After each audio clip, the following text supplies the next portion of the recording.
This is Global Morning.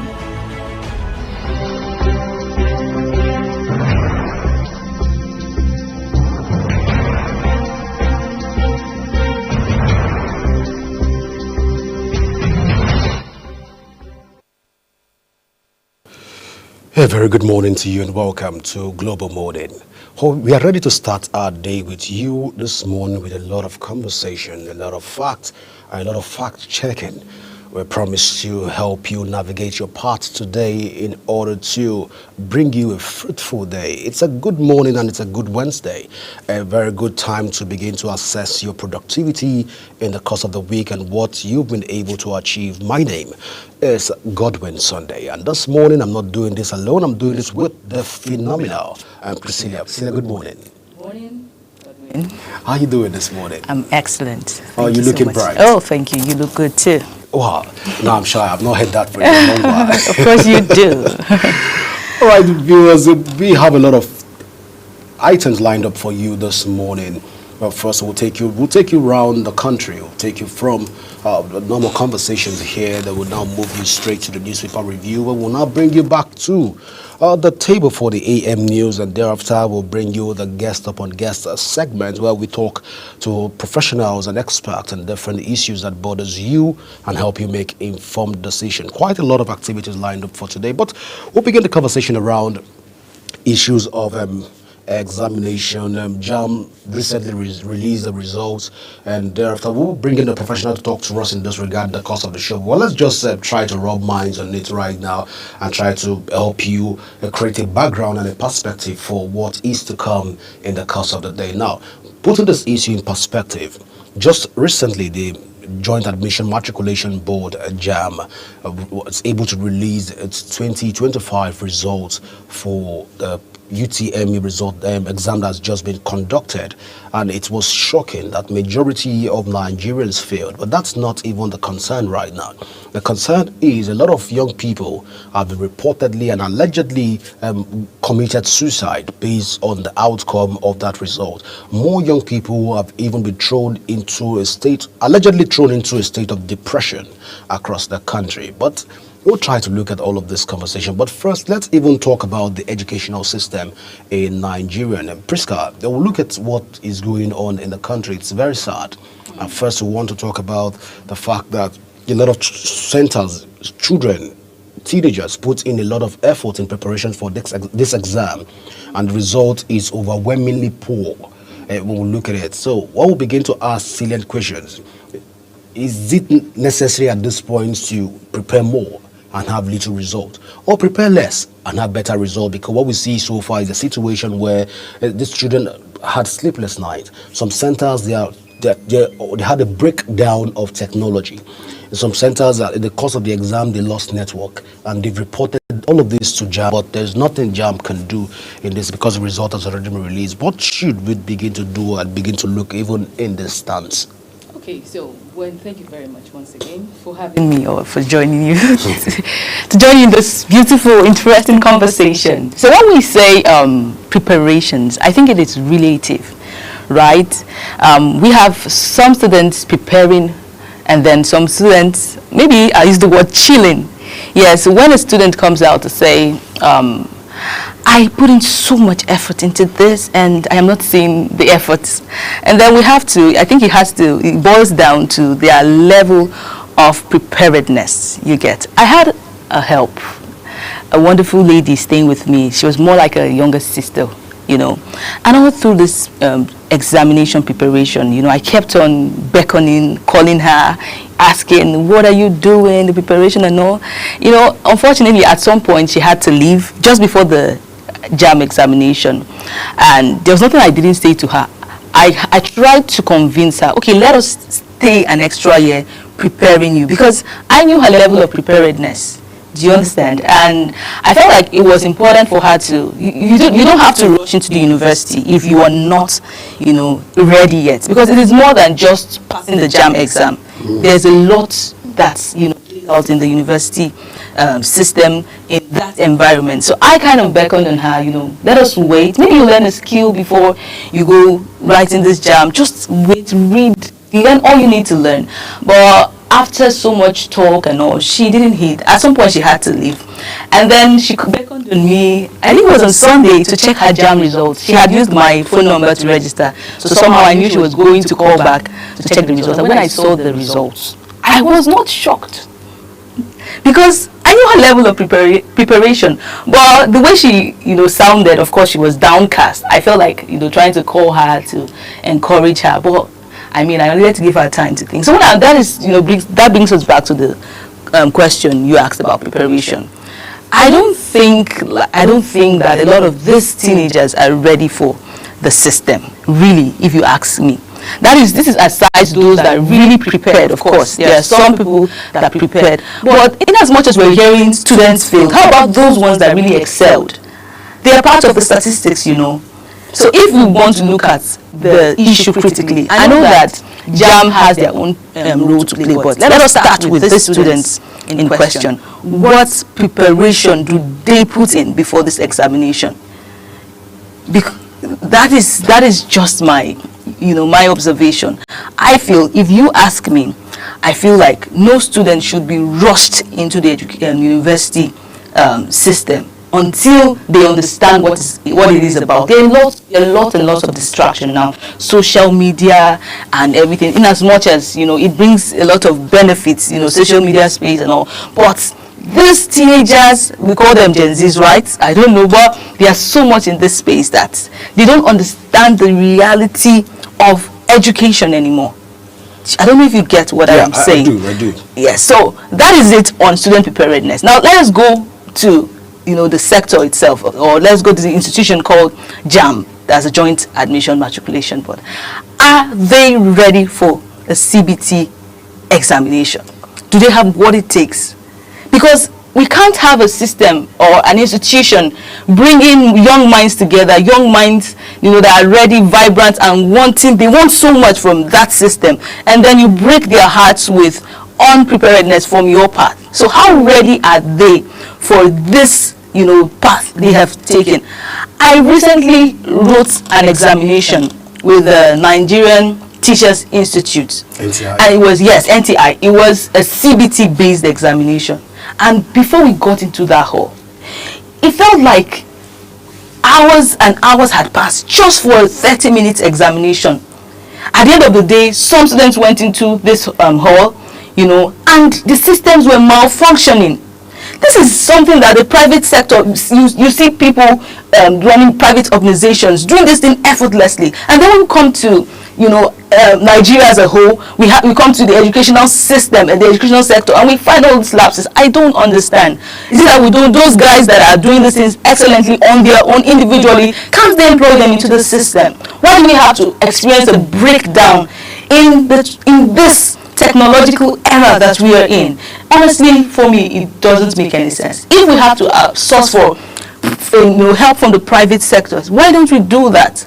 I really cannot understand, all of these things. Well, Priska, while you were even talking, it brought me back to that point where I began to think about the highest score in JAM for the last 10 years.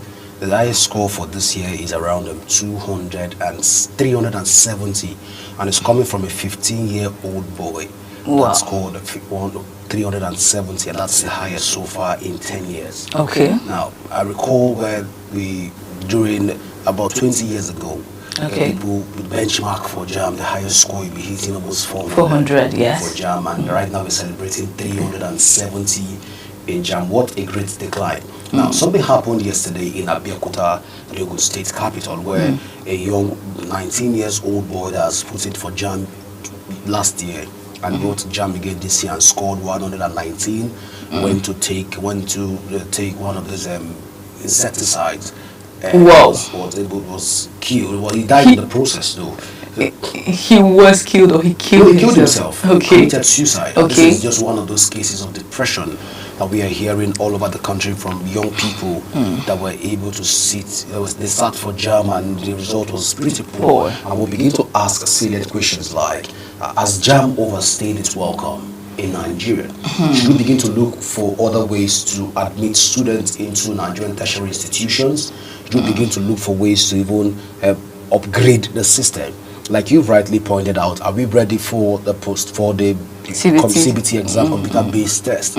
If we're ready for the computer-based test, then what structures are we putting in place to ensure that people within the remote communities and the remotest part of the country don't have all of these challenges also? So put yourself in a situation where you are in a community where first there is no constant power supply. You have epileptic power supply in such a community, and again put yourself in a situation where you have a poor internet service and all of this. Your internet keeps, recall there's some communities in Nigeria where you still do not have internet providers. Yes. I recall when I traveled to Obudu local government area in Cross River State, there was a place we got to.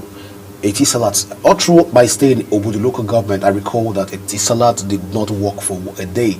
I recall also that there's a point you get to, MTN will stop its boundary, although it's everywhere you go, but it stops at a point. Then Airtel was a bit good to go. So we'll begin to assess all of these internet service providers. How ready are we for these exams when it has to do with some of those things? And of course, JAM have come out yesterday to say that they are reviewing some of these policies and some of the exams because of the complaints that they are getting here or there. But then I think as a country, we should begin to talk in terms of reinventing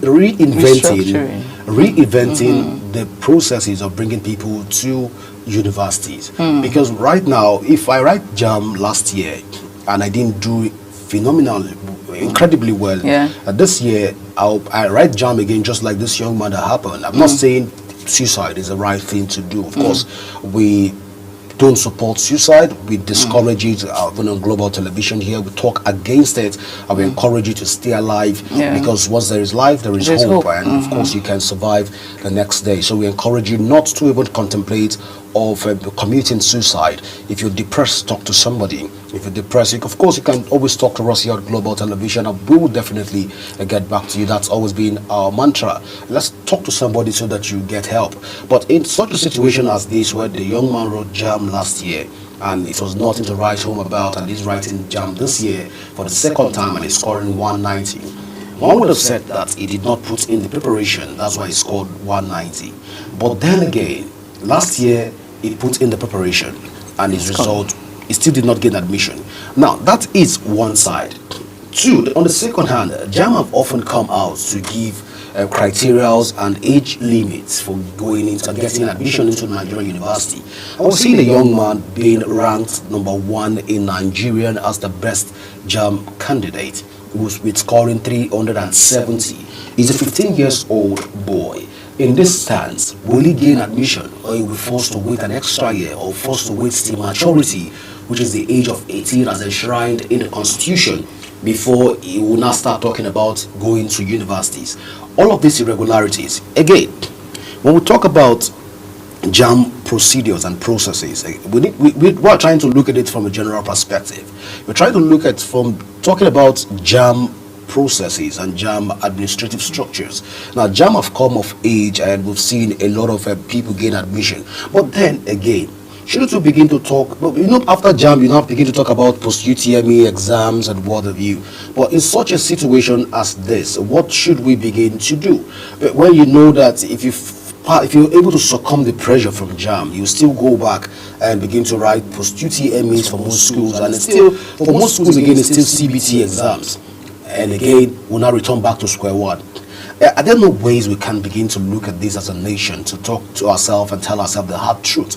If JAM have overstayed its welcome, of course we can reinvent the system and create better ways for our younger people to get to the universities. Of course, why I'm saying this is because right now, a lot of young people are discouraged. And when you get to the street to do a vox pop or to find out opinion or sample opinion from young people on the street, one thing you get to hear is that education is a scam. I don't know if you've come across that word before. Of course. Education is a scam. Of course, it has become like a reoccurring comment. This is a very beautiful metaphor that has been used by a lot of young people out there. So you see them delving into various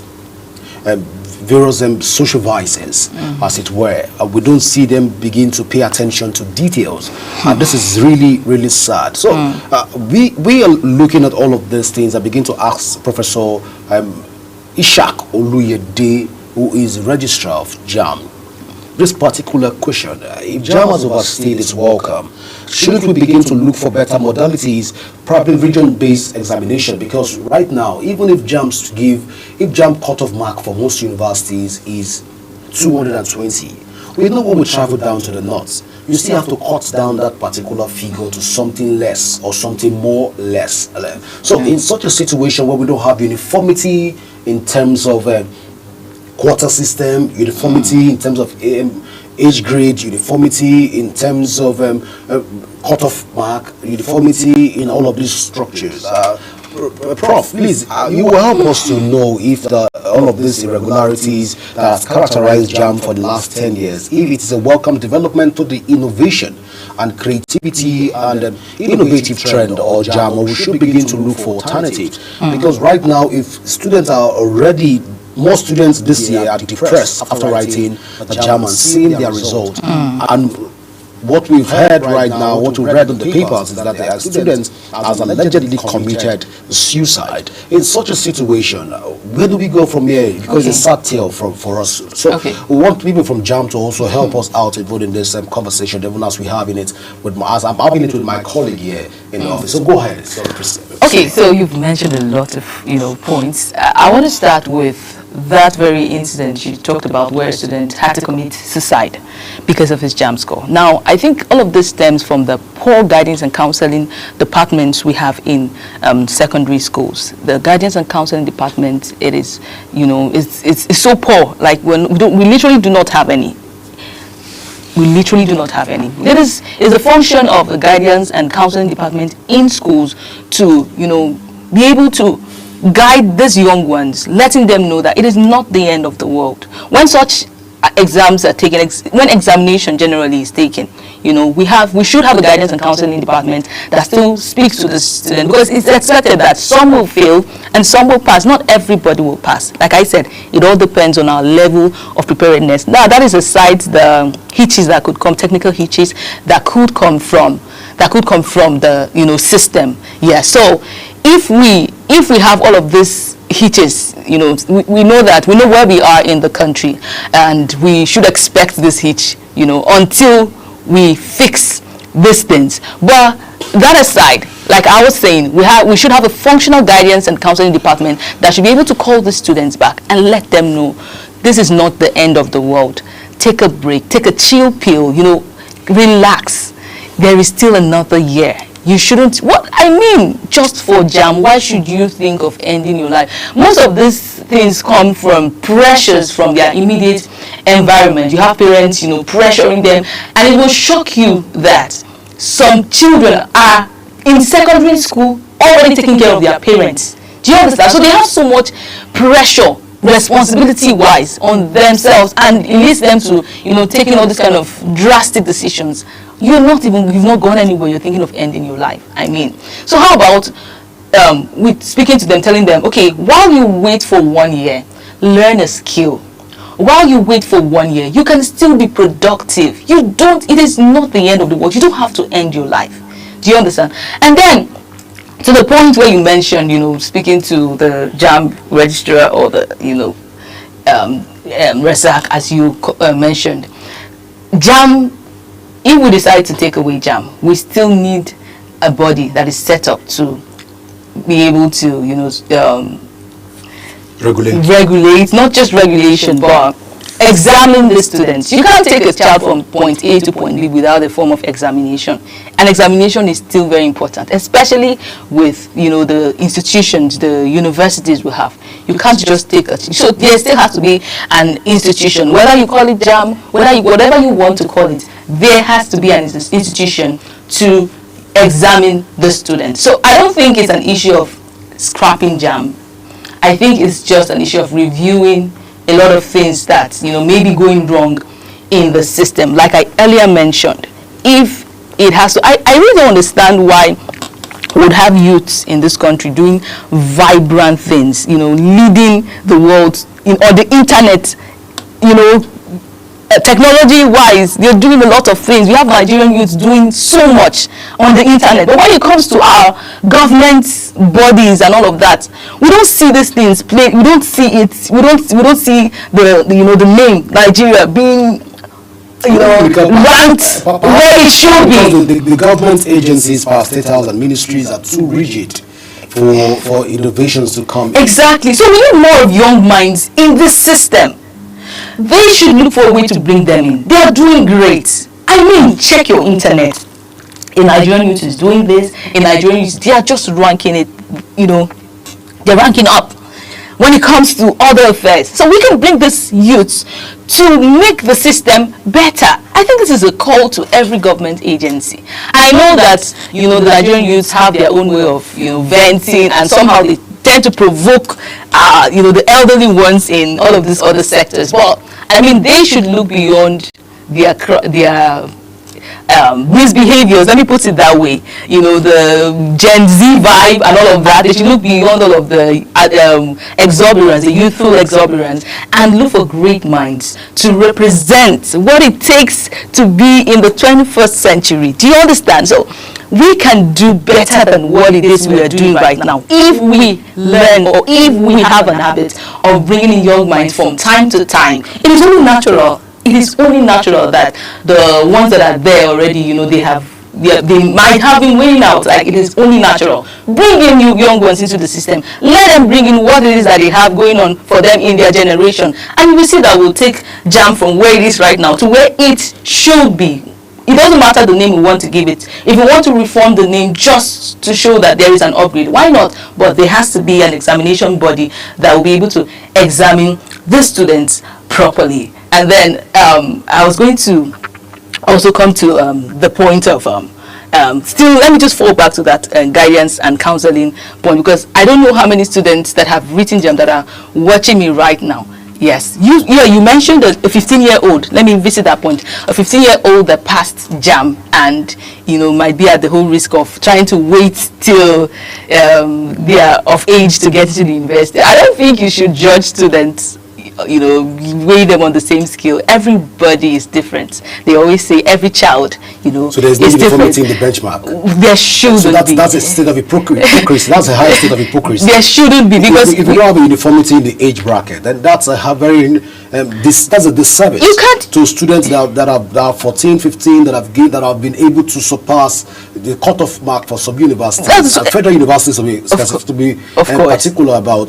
They don't get admission into the university. Of course, it is a disservice to them. That's what I'm saying. I think we're saying the same thing. Right. Yeah, we're saying the same thing. You don't have to pause or hold a student because you feel like they are not of age. If their brains can take it, allow them. Yes. Recall when we used to do our hands like this. Okay, that is when we're past that age. So leave them to fly. Let them grow according to their pace. If the child is not doing well, allow him to slow down. The most important thing is that they are performing well. Don't rush a child that is not up to age. Do you understand? They can't take it, they can't handle. Except, of course, there are other factors to consider. When you want to take a child from point A to point B, especially in the university system, you need to consider a lot of things. Aside the academic qualifications, you need to understand their social behavior. You need to understand every other aspect of them. There is there are other aspects to consider. So don't just take a child into the university because you feel like they have the brain. Most of them are not matured enough for that environment. So you have to weigh all of this. If it means you sitting that child down every single day to talk to that child until he grows into the expectation that is, that you have for that is, needed in that environment, why not? But don't take a child to the university system except the child is ready for that environment. That is my take. Well, Priscilla, you forgot to mention also that when you mentioned the issue around the fact that most civil servants should begin to recruit based on merit. On a lighter note, I think you're not too in tandem, you're not too conversant with the conversation around the country. On a lighter note, somebody said that meritocracy as a criteria, characteristic that forms the civil service, which you have to be employed based on merit. Somebody said it died a few years ago because right now the civil service is being characterized, and employment around the civil service is being characterized around favoritism. We don't know how correct that is, but that's just a delight. Does that make it okay? I mean, because if you are too qualified, you might not be recruited. Right. If you are underqualified, Yes. find your way into the system and grow alongside the system. Sad- That's what we're seeing right now. Sadly. You know, because when you talk about the civil service, we have the executive, we have the professional cadre, we have the what they call it, they have this auxiliary cadre.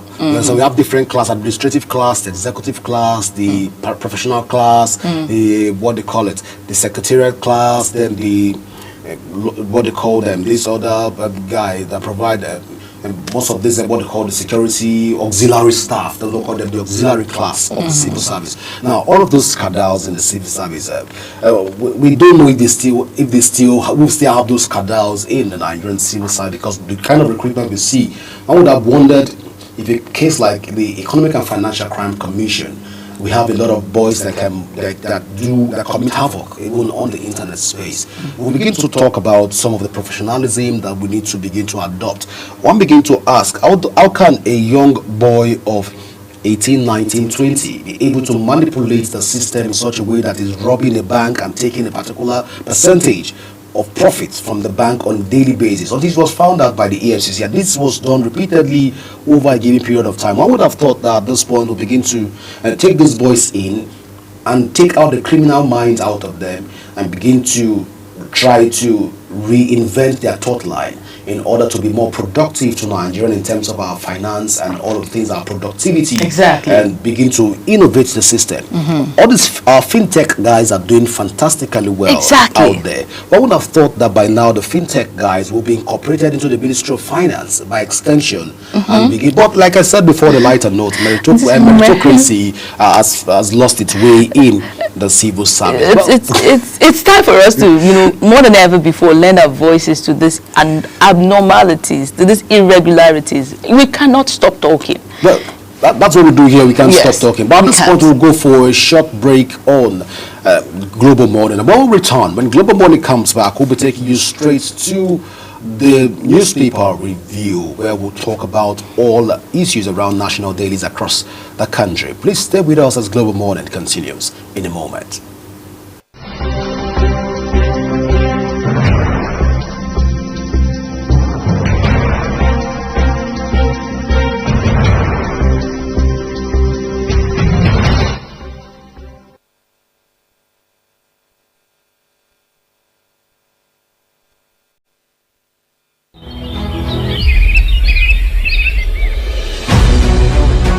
Global Morning is your top morning show here on Global Television. We bring you fresh news updates daily while delving into a variety of current affairs and topics. A Global Morning aims to deliver newspaper reviews and latest news with experts on key global issues.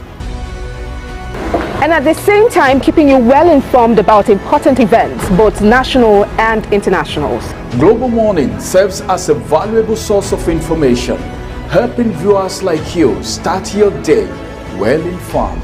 Stay connected from Mondays to Sundays to a wide range of the latest news making rounds on Global Morning. We're on the road to protest. And the president meets all of our demands.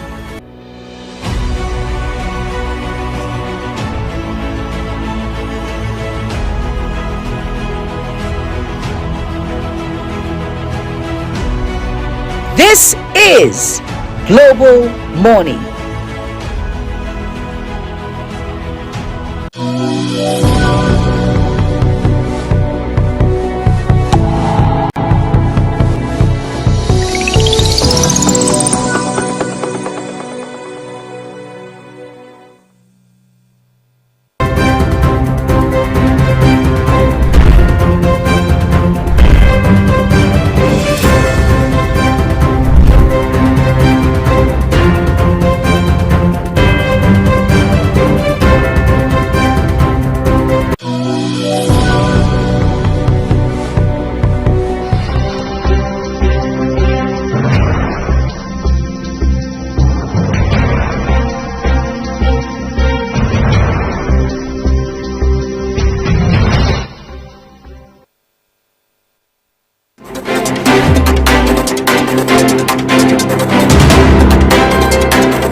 Welcome back. If you are just tuning in, this is Global Morning, and it is time for the newspaper review. We start this morning with the Guardian newspaper. It here says on page 6, stakeholders reject plans, flays failed proposals, high military casualties. UNICEF links 50% of childhood death in Nigeria to malnutrition, and that is on page 20. And on page 19 it says here, UTME, 19-year-old commits suicide in Lagos over low score. Godwin, what do you have there with you, please? All right, so let's even look at the papers around the Daily Trust this morning. We're running on a very fast lane this morning. At the Daily Trust paper here, we have just below the nameplate, we have how to prevent sudden death in people over 60. You can find that story there on the page 36. Prevent deaths of sudden death of people over 60. Now, reps reject bills over rotational presidency. You find that story there on page 3 of the Daily Trust newspaper this morning. Tax reforms. Senate endorses 5% excess duty. The Star story here says Boko Haram kills 4 soldiers in renewed onslaught on military bases. I can find all of that story there on the Daily Trust newspaper, page 3, and it continues on page 4. And at the feet of the paper, we have Lamido. I wouldn't have challenged Tinubu if we were governors. Amleshi. You find that read there on page 5 of the Daily Trust newspaper. Rivers women protest adoption of 8 students traveling for WASC. You can find that story there and find out more on what's going on in Rivers State and how the adoption was conducted and how it was held and what the women are saying across Rivers State. Of course, that can be found on page 10 of the Daily Trust newspaper. Qatar gifts Trump $400 million jet. Well, you can find that story there on the Daily Trust this morning. Kidnappers invade FCT communities, kill 3, adopt 1. You can find that story on page 24 of the Daily Trust newspaper. Do well to go out there, get yourself a copy of the Daily Trust to keep yourself updated and abreast on current happening even in the country. The next paper here is the Nation's newspaper. Cecilia will be taking us through that paper. Okay, so we have the Nation paper here, and the sad story here says, I remain focused on reforms despite criticism, says Tinubu. You can find that on the page 6 of that paper. We have here, why we are not applying for loan by Southeast students. And we have agriculture grappling with challenges despite effort. You can find that on page 2, 3, and on page 5. And we also have Lamido asks federal government to pay 45 billion owned by Abiola. That is an interesting read. Please do well to get yourself the Nation newspaper so you can keep yourself abreast, of the happenings in the country today. We go to the next newspaper here. Godwin, please help us with that. All right, so let's get punchy this morning. This paper here is the Punch newspaper. Of course, that's where we begin to get punchy across the country.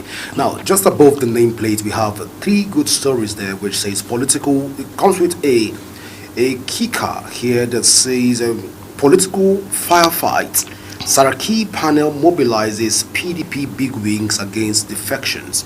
You can find all of that read on page 2 of the Punch newspaper. Of course, I told you it's punchy this morning. So, fuel import ban fears reignite Dangote marketers roar. Well, you can find that read there on the business side of the Punch newspaper. Still on the business side of the Punch newspaper, 9 banks earn 2.3 trillion naira interest on 61.6 trillion naira loans. Of course, you can find that is coming from the Minister of Finance. Of course, you can, sorry if I beg your pardon, it's coming from the CBN governor. And you can find out that and more stories on the business side of the Punch. Now, just beside the Star, on the right side of the Star story here, we have FG voided June 12th to avoid paying Abiola 45 billion naira. This is coming from Lamido. Well, how true is that? You can find that story there on the Punch newspaper, page 34 of the Punch newspaper. Now, the star story here, it comes with a kicker that says, it comes with a rider that says, mass failure. JAMB VCs to review UTME results on Thursday. It comes with 3 riders that says here, rectors, provosts, principals, examiners to meet JAMB chiefs. Candidates decry results discrepancies. You can find all of that story there on the Punch News. Of course, it's a star story on the Punch News, but you can't miss it. Tinubu Akpabio, governors pay Clark final respect. Well, Edwin Clark has been put to rest. You can find that story there on the Punch newspaper, and it comes with a lot of photo images of photo news of the burial and of Sir Edwin Clark. Cash transfer missed millions of needy Nigerians, World Bank.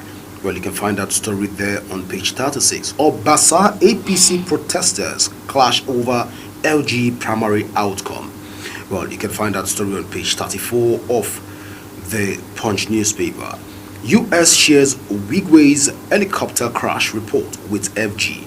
Well, what did they say about that report? All is inside the Punch newspaper. Get punchy this morning and go out there and get yourself a copy of the Punch newspaper to know what's going on around the country this morning. Well, up next is the Daily Trust newspaper. Of course, Priscilla, I've got our back on that paper. Yeah, it is an interesting time on the Daily Times this morning, with the star story here saying Senate moots altering FAR composition to include LGA reps, and that is on page 2.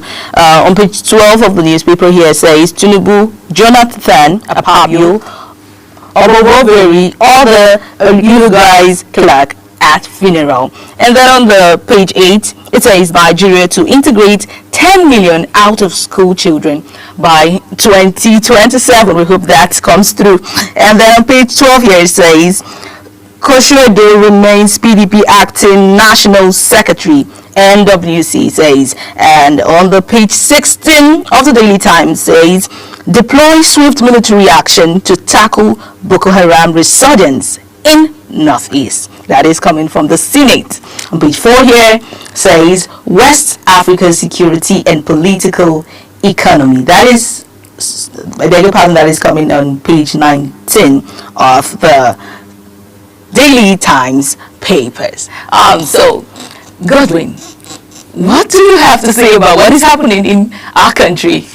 Well, I was even waiting for us to get to that point where court decides Senator Natasha's fate on suspension, contempt, and all of that by June 27. That's on the foot of the Daily Times newspaper. Interesting. Just yesterday, Interesting. we understand that the court had a sitting yesterday, Federal High Court here in Abuja, had a sitting yesterday where the court had to adjourn for its judgment on the suspension of Senator Natasha Boti-Uduaghan. We're still following up that case to know what's going on and what will be the decision of the court even on the suspension. How legal it is to say that a senator was suspended going by the act of the Senate and by the handbook of the Senate. What's the criteria to suspend a sitting senator? And if, of course, if you suspend a sitting senator because of what you tagged them in discipline and of irregularity by the senator, we begin to ask salient questions again.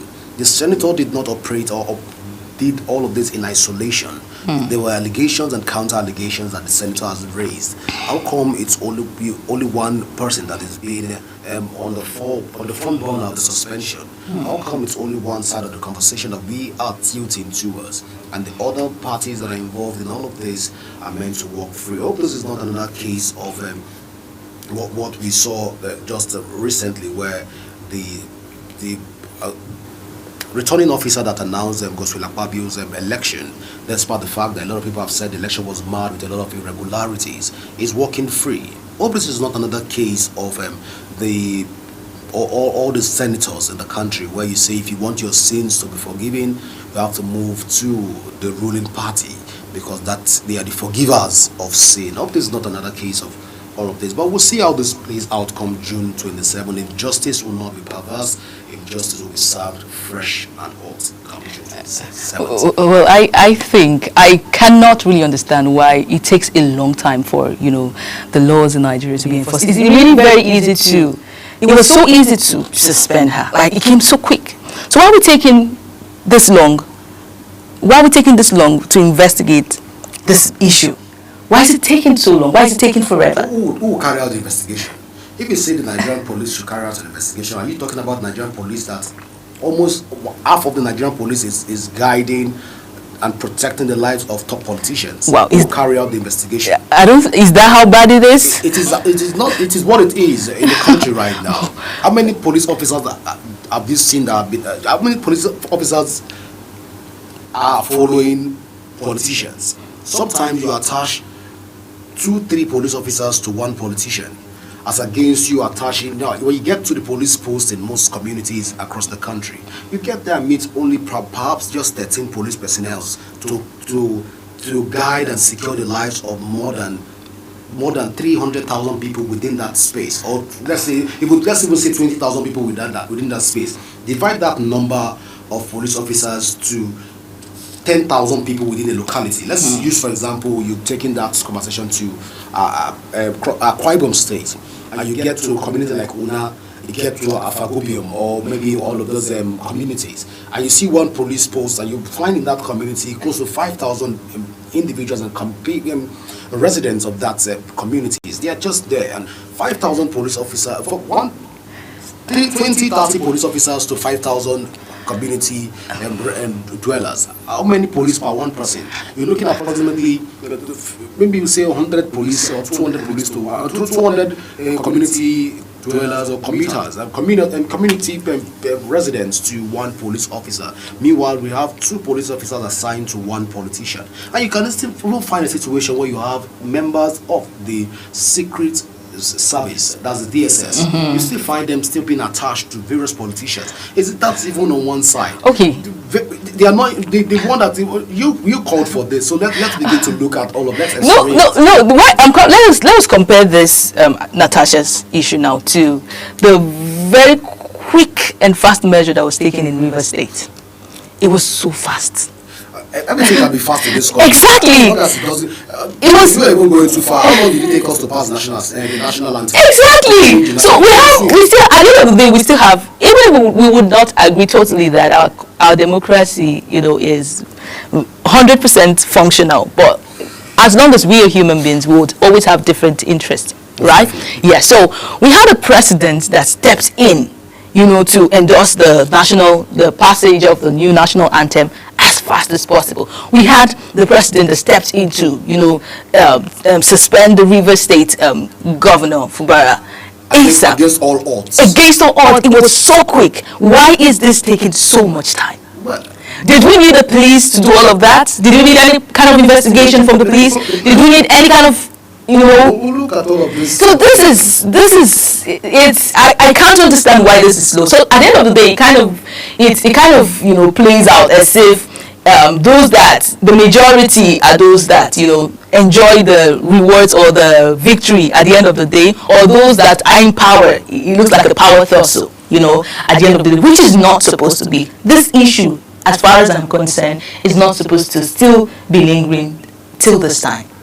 Well, Natasha, issue is what it is, even as it stands right now. It's a sad tale for Nigeria and the way we operate our nascent democracy. We all begin to ask the very most important and repugnant question, that how long can we sustain this space? Because the more we keep bridging the gap and keep separating the poor from the rich, we keep creating a kind of artificial divide between these two. You rich have their own schools that they attend, the poor have their own schools. There's this segregation, there's this land, there's this mark between who's supposed to be the rich and who's supposed to be the poor. It's as bad as even in Nigerian universities, where you get to federal universities and you hear that there's a list from the VC. There's a list from there's a VC list. There's a VC list. There's an exclusive list. Yes. There's a list from this and a list from that. So the average child that even scored 290 a JAM, the tendency of the child gaining admission is still very slim. in this particular stance, because all of these lists need to fulfill their mandate. And when these lists appear before your table, they are automatic admission.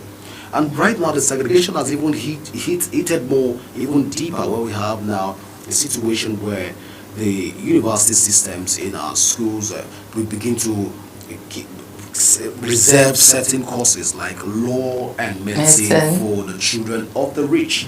So when you get to those schools, I was asking a colleague the other day, are you sure they don't reserve law profession for people that are very handsome and people that are very beautiful? Because in their white and black attire, they're looking very wow.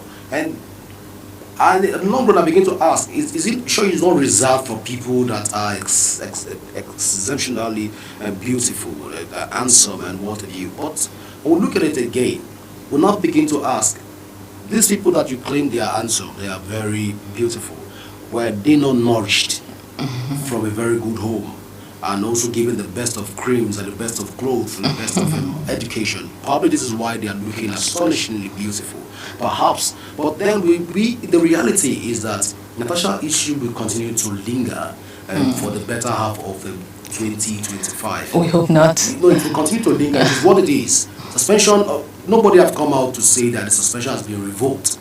Of course, whether you get to court or you don't get to court, whatever the court's decision is, she has served a good number of days of the suspension, and her payment, her security aids have been withdrawn, her payment has been stopped. The good people of Kogi Central have been deprived representation for a good number of days. Now, it is what it is. Which isn't fair. You cannot retrogress it. You can't say because she was suspended in that instance, we have to go back and tell the good people of Kogi State, Kogi Central to be precise, that at this point in time, your mandate will be extended by a couple of days because your senator representing you was suspended from the House for 6 months. Nobody will add that 6 months. It's a total deprivation for the good people of Kogi Central. But like I said before, it is what it is. It is where we find ourselves in the country. Until we get out of this quagmire, I don't know if there will be a greater Nigeria the way we're looking at it. Okay, I wanted to, take a back on a very interesting read I see here. That is on the issue we were discussing before, the newspaper review. And the Punch here re-emphasizes. It says JAMB visits to review UTME results on Thursday. What do you think? I think that's a good move for you, right? From all your agitations. No, we are not agitating on this table. We're just trying to speak the minds of an average Nigerian and hope that we have an egalitarian society. But I've been signal right now that it's time to go for the AM News Desk. Well, I promise you that when we come back from the AM News Desk, I will talk more even on this conversation. But for now, let's go to the AM News Desk at the top of the hour. Please stay with us as Global Morning continues in a jiffy.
Morning is your top morning show here on Global Television. We bring you fresh news updates daily while delving into a variety of current affairs and topics. A Global Morning aims to deliver newspaper reviews and latest news with experts on key global issues.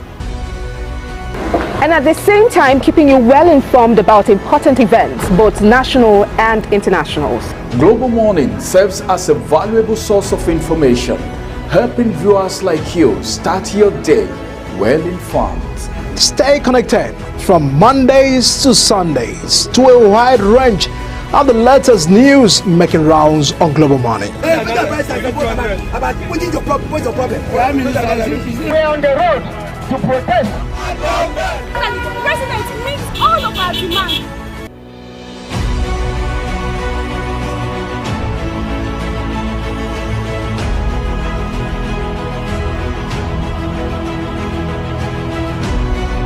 This is Global Morning.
Hello and welcome to all our viewers in Nigeria and around the world to AM News on Global Television, coming to you live from the nation's capital, Abuja. I am Priscilla Obasi. A quick reminder that Global Television is on DSTV channel 365 and Star Times channel 276. You can also download the Global TV Nigerian mobile app for Android and iOS devices to keep track of our broadcasts. Now the news in details. The House of Representatives has urged the federal government to urgently engage the Republic of Benin over the blockade of the Taraba border in Baruten local government area, Kwara State. Ordered on 6th May 2025, the blockade restricts the movement of people, goods and services, threatening livelihoods and trade. Uyi Abomifwewe has the details. Honorable Mohammed Bio, who moved the motion, warned that the action disrupts a vital agricultural trade routes linking Nigeria and Benin, stalling the movement of produce like cashew and soybeans. The House mandated its relevant committees to intervene and report back in 4 weeks. Concern that the blockage is making life unbearable for people. This may force them to cause breach of law and others. Also concerned that the blockade poses a significant strain on bilateral relations and ECOWAS trade cooperation with Nigeria and Republic of Benin, which Nigeria and Republic of Benin are parties to. Separate resolution, the House called for the immediate and unconditional release of 18 persons abducted by sea pirates along the Billy and Boni waterways in River State. Honorable Hart Cyril, who raised the urgent motion, decried the growing insecurity, recalling a similar attack in March where a victim was killed despite ransom payment. The House urged the Inspector General of Police to deploy gunboats and security houseboats to secure the waterways and mandates its committees on Navy and Police to ensure compliance. Any threat to lives on the sea route means a total shutdown of economic activities in those communities. Honorable Tanko. Worried that the pirates kidnapped 18 persons from Billy and Boni communities. Order, please. Honorable Tanko. And made away with cargo boats conveying food supplies and properties worth millions of naira, which significantly impacts the local economy and jeopardizes the livelihood of the people of Billy and Boni. Border security has been a vital aspect of efforts to check the influx of criminal elements into Nigeria through land borders. Uyi Agmofwegbe, reporting for Global TV News. In the meantime, the House of Representatives has rejected a bill seeking to provide for a rotational presidency among the country's 6 geopolitical zones. The proposal was one of the 7 constitutional amendment bills slated for second reading. Debate on the rotational presidency bill was led by the Deputy Minority Leader, Honorable Aliyu Madaki, who set the tone for the criticisms that ultimately led to its rejection. Sharon Ajay completes the story. The Deputy Minority Leader, Honorable Aliyu Madaki, and several other lawmakers argued that enforcing rotational presidency could undermine merit and competence in leadership selection. And when we are talking of giving people job to do, we are looking at competence.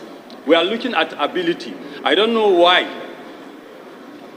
Indirectly, it's like in every political parties, there is an arrangement that North will do this term, the South will do this term. Spirit prevails, sir. I think part of the reason why this sense of injustice continues to go on is because of the failure of governance, the failure of social equity.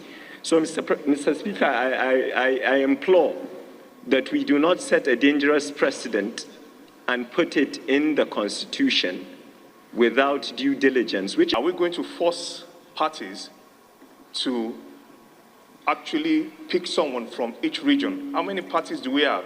We need to look at each zone. We need to look at party politics. However, a few members spoke in support of the bill, insisting it would help address long-standing marginalization of certain parts of the country. Question, obviously, is set to cure an age-long injustice in our land, especially the minority zones in the region, in Nigeria, which if the presidency of this nation and the vice presidency of this nation is allowed to be struggled in terms of election, they will not have a chance of getting to that climax. I believe every zone of the country have people with capacity, people that can govern not only this country, can govern any of, even the ECOWAS countries. Following the debate, Deputy Speaker Benjamin Kalu put the question twice and the majority opposed the bill. I put the question again. Those who support that 1 to 7 constitutional review go to the Committee on Constitutional Review for it to progress. Say aye. Aye. Those against say nay.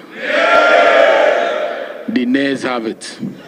Consequently, all 7 amendment bills were rejected. In response, the chairman of the Committee on Rules and Business, Francis Wave, moved a motion for the bills to be reconsidered individually on their own merits. He is expected to present a substantive motion on the next legislative day to enable the House rescind its earlier decision. Sharon Ajay reporting for Global TV News.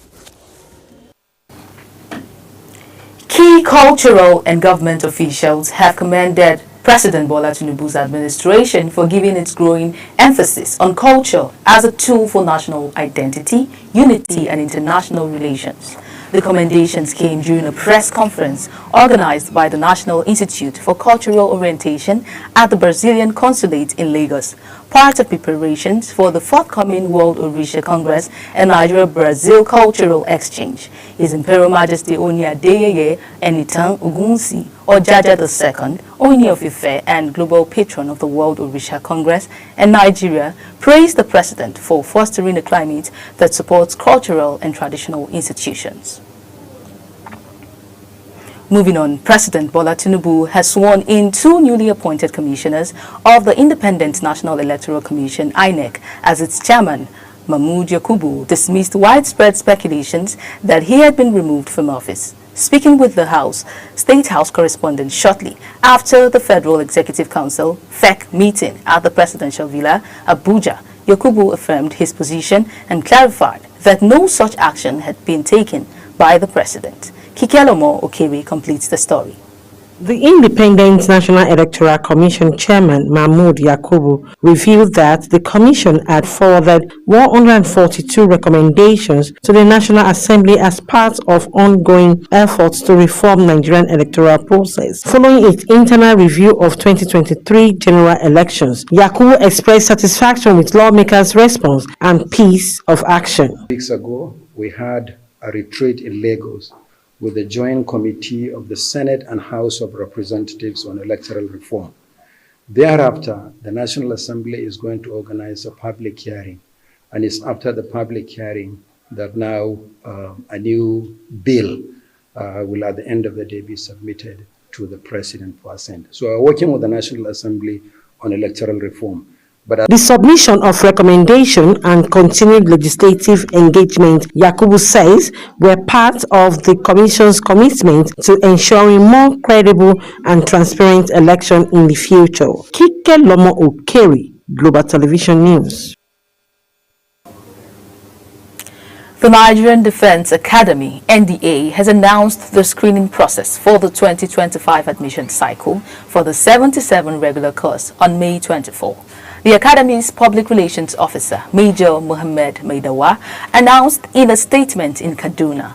Maidawa said the Academy wishes to inform the public and specifically all applicants of the 77 regular course that the screening process for the 2025 admission cycle is underway. Governor Dauda Lawal has flagged off the distribution of debit cards for beneficiaries of the World Bank Finance Cash Transfer Scheme. The flag-off ceremony held at the Safi Local Government Secretariat marks the beginning of a major intervention aimed at lifting the poor and vulnerable across Zamfara State out of extreme poverty. Samuel Odi has more.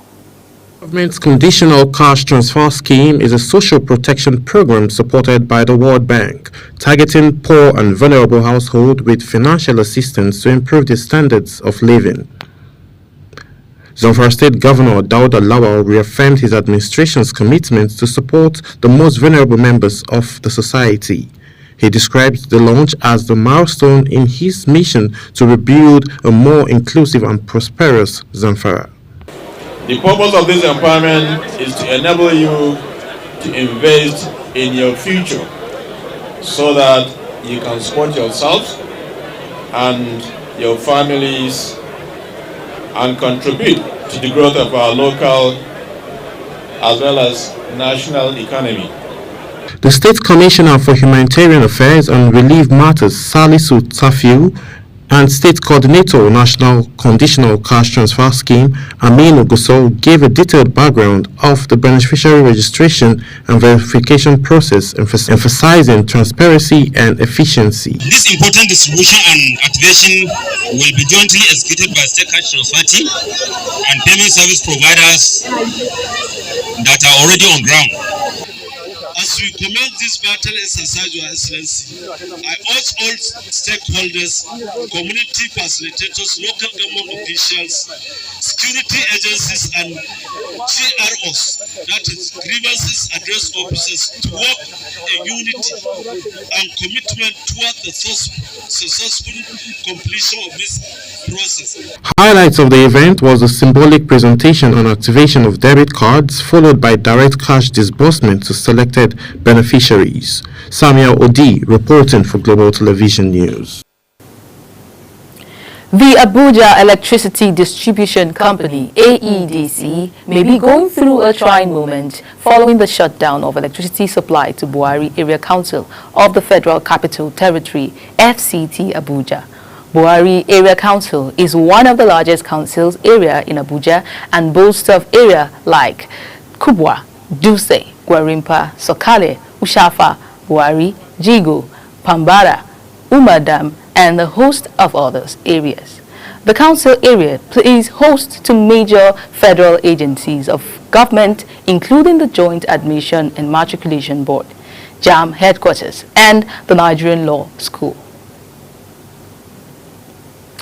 The All Progressives Congress, APC, in Kebbi State has suspended former member of the House of Representatives for Koko Mayama Federal Constituency, Muhammad Shehu Koko, and 9 party officials in Koko local government area.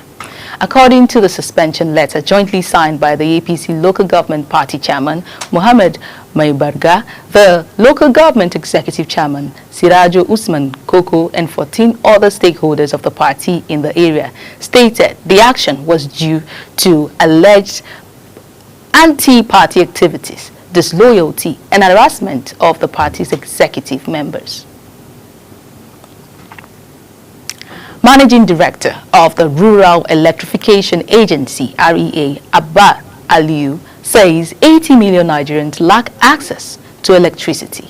Speaking during the Huawei Day 2025 Nigeria, Aliyu noted that the agency is expected to provide stable power to 17.5 million residents, 237,000 micro, small, and medium enterprises, and 30,030 state-owned hospitals.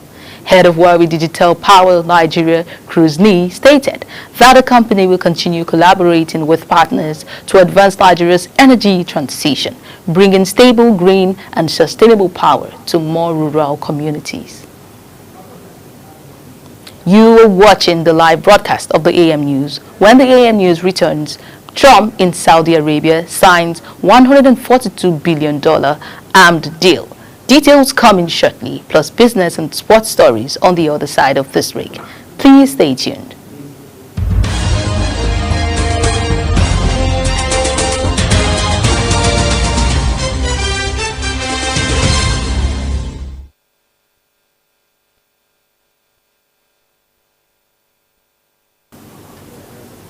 Welcome back. Now we go to the business news. The World Bank has described Nigeria's 2025 federal budget as overly ambitious, warning that the federal government may be forced to turn to the Central Bank of Nigeria's ways and mean facility to finance likely revenue shortfalls. The bank gave this warning during the public presentation of its latest Nigeria Development Update report titled Building Momentum for Inclusive Growth in Abuja. President Bola Tinubu signed the 2025 Appropriation Act into law, approving a record budget of 54.99 trillion naira, the highest in Nigeria's history. In another development, the World Bank has queried the remittance of the proceeds of the petrol subsidy removal by the Nigerian National Petroleum Company Limited, NNPCL. President Bola Tinubu announced the removal of the petrol subsidy. The policy was projected to save the federal government billions of dollars annually. The petrol subsidy removal, as justified by the government, was expected to free up funds for critical infrastructure and social programs.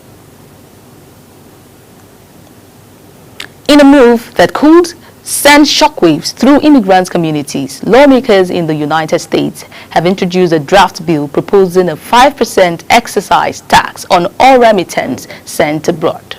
The bill, unveiled by House Republicans, targets financial transfers from U.S. residents to recipients in foreign countries. While it broadly affects immigrant families, the proposed tax poses a challenge for Nigeria, a country heavily dependent on funds sent by its diaspora. Now we move to the foreign scene. The United Nations say it is undergoing their financial strain amidst growing global challenges. Secretary General Antonio Guterres has said. Guterres, while briefing member states in New York about the state of the multilateral body, pushed for wide-ranging structural reforms to cut costs and enhance the world body's effectiveness. According to the information provided by the UN Controller to the General Assembly Fifth Committee, administrative and budgetary only $1.8 billion had been received against the $3.5 billion regular budget assessment for 2025. Here is Uyi Abomefebe's update on the foreign scene. The United Nations has voiced alarm at the large numbers of non-nationals being deported from the United States, in particular the hundreds sent to a mega prison in El Salvador. I think we're deeply concerned precisely given the context, the uncertainty of we don't know what is happening to people, and that would raise concerns indeed that families do not know where their loved ones are. Lawyers do not know where they are. In fact, no one knows where they are for certain, and we don't know the legal basis. So that is raising huge human rights concerns indeed. UN spokeswoman Thrussell also lamented that a number of the detainees had not been informed of the US government's intention to deport them. These reports indicate that many of the detainees were not informed of the US government's intention to deport them to be held in a third country, that many did not have access to a lawyer, and that they were effectively unable to challenge the lawfulness of their removal before being flown out of the US. The US Supreme Court and several lower courts had since temporarily halted deportations using the obscure law, citing the lack of due process. We now turn to the Middle East, where United States President Donald Trump and Saudi Arabia's Crown Prince Mohammed bin Salman have signed a strategic economic partnership deal during a ceremony in Riyadh as the US president kicked off his Gulf tour. The signing ceremony of the Strategic Economic Partnership, signing on behalf of the United States, the Honorable Donald J. Trump.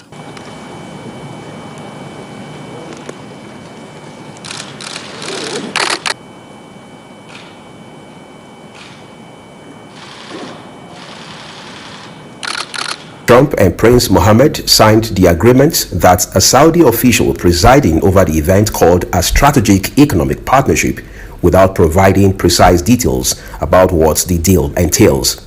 Uyi Agmofwebe reporting for Global TV News. Now we go to the sports news. Nigeria's top-ranked table tennis star Quadri Aruna will lead the country's charge at the 2025 International Table Tennis Federation (ITTF) World Championship.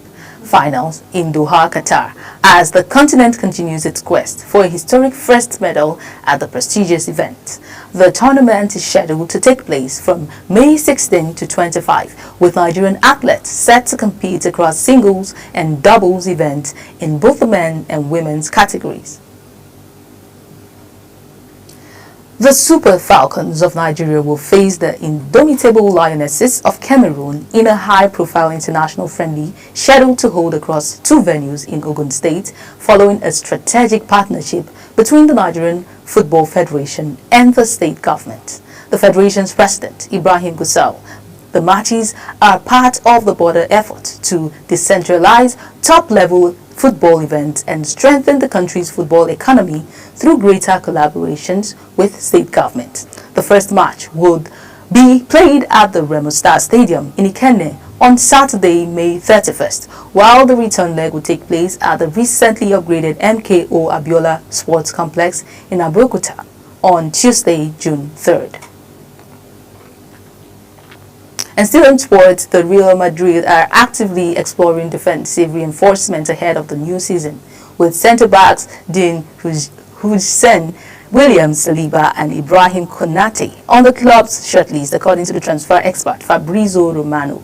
Romano reported via X that Hussein, who has a €50 million release clause, is particularly keen on a move to the Spanish capital and is currently waiting for the club to take formal steps. Despite the interest from Real Madrid, Premier League sides Chelsea and Liverpool are also pushing hard to land the 19-year-old, with all three clubs prepared to trigger his release clause and are in talks with the players' representatives.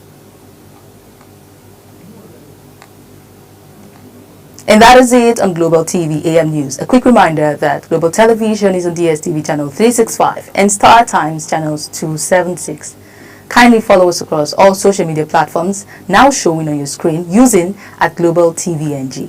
You can also download the Global TV Nigerian app for Android and iOS devices to keep track of our broadcasts. I am Priscilla Obasi. Thank you for watching.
Global Morning is your top morning show here on Global Television. We bring you fresh news updates daily while delving into a variety of current affairs and topics. A Global Morning aims to deliver newspaper reviews, latest news with experts on key global issues, and at the same time keeping you well informed about important events, both national and internationals. Global Morning serves as a valuable source of information, helping viewers like you start your day well informed. Stay connected from Mondays to Sundays to a wide range of the latest news making rounds on Global Morning. We're on the road to protest. The president meets all of our demands.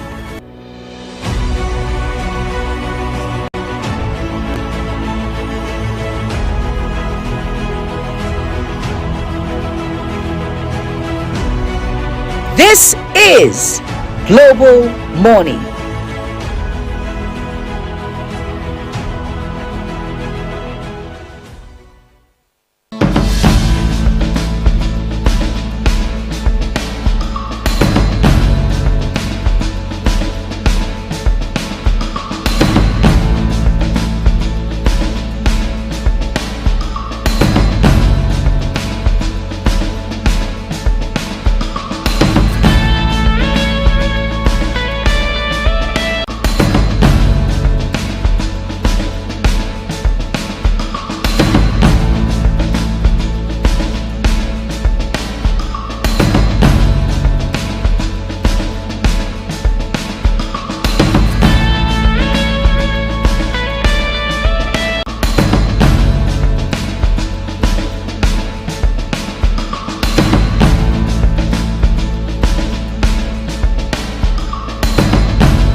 disbursing upkeep of 20,000 naira. Know that you cannot talk about a healthy nation if you don't have means to produce your own in addition to importing. The CG is the principal actor of this because it's within her jurisdiction. Minister is a supervisor. That we must run in accordance with the Constitution of CAN, where you have just a single time. The human factor, you have the infrastructural factor, then you have the mechanical factors. The Senate, with all due respect, they were so hasty in passing that judgment. The statement I'm about to make is we're not even aware. That is the future. You have to be aware before you can begin to be prepared.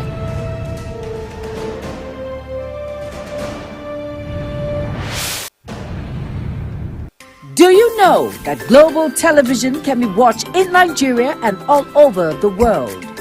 Download the Global TV Nigerian mobile app for Android and iOS devices to watch global television real-time from around the world. What are you waiting for? Start downloading and stay connected to global television.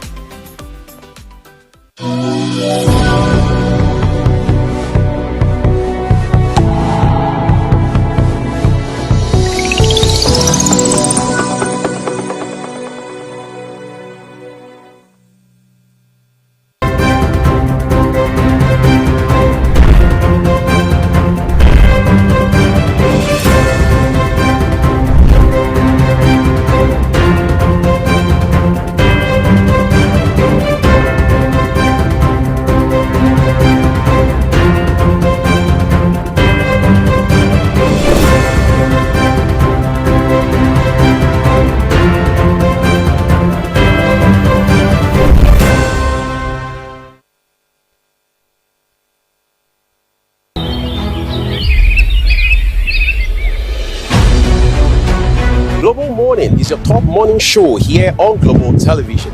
We bring you fresh news updates daily while delving into a variety of current affairs and topics. A Global Morning aims to deliver newspaper reviews and latest news with experts on key global issues. And at the same time, keeping you well informed about important events, both national and internationals. Global Morning serves as a valuable source of information, helping viewers like you start your day well informed. Stay connected from Mondays to Sundays to a wide range of the latest news making rounds on Global Morning. We're on the road to protest. The president meets all of our demands.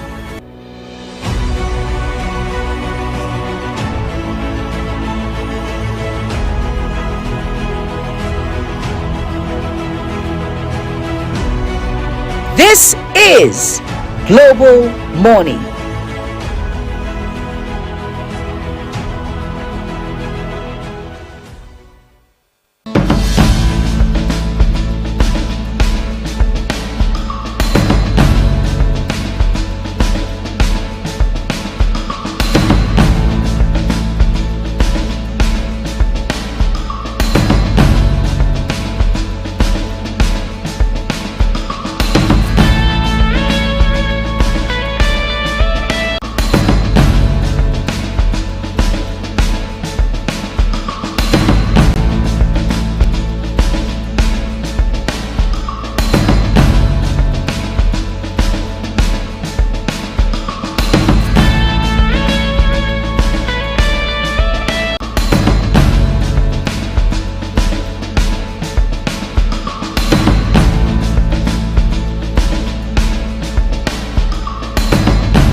All right, welcome back to Global Morning here on Global Television. My name is Godwin Sunday. Of course, we've been with you from 7 a.m. till this time, and of course, we're still taking you further in our various conversation here on Global Morning here on Global Television. What? Quite a lot of conversations to have this morning here on this table. But first, there's a very interesting conversation that played out in the course of the week. First, we saw the BOT inauguration of the PDP BOT new members being inaugurated into active service. Then thereafter, we saw defection. But since the conversation this morning will be rallying around politics and also security issues in the country. Let's first of all bring a background to this conversation by taking you first to the PDP BOT meeting that was held recently. Then first we can take you first to the National Assembly. Let's even see the defection that happened in the National Assembly between the three senators from Kebbi State. Thereafter, we can take the conversation further from there. Not forgetting that Abure also is shouting that he wants to expose, he will expose them. He will expose Obi, he will expose Oti, he will expose Aisha, he will expose a lot of Labour Party stalwarts. But let's take a look at this video. When we come back, we'll talk more even on this table this morning. Please stay with us.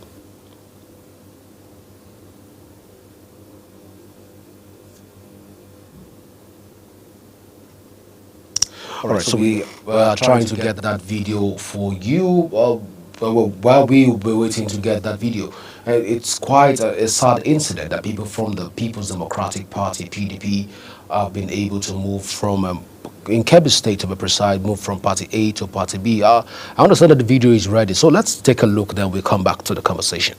The reconstitution of the Board of Trustees followed the expiration of tenures and defections of some. The inauguration coincides with the heightened internal discussion within the PDP to address internal challenges and strategies ahead of the upcoming NEC meeting and National Elective Convention. Welcoming new BOT members, the chairman Adolphus Nwabara emphasized that the appointment is a call to serve and charged the new members to serve with dedication in building the new PDP. It is a call to serve with integrity, transparency, and an unwavering dedication to the collective good of our party and our nation. The acting national chairman, Ambassador Ilyasu Damagu, represented by Satunji Koshedo, the acting national secretary, seized the opportunity to welcome new members of the Board of Trustees. We will also expect a commensurate response from the BOT in supporting us to refocus and redirect the affairs of the party to what it's supposed to be. The highlight of the event is the presentation of new board members by the BOT Secretary, Ahmed McAfee.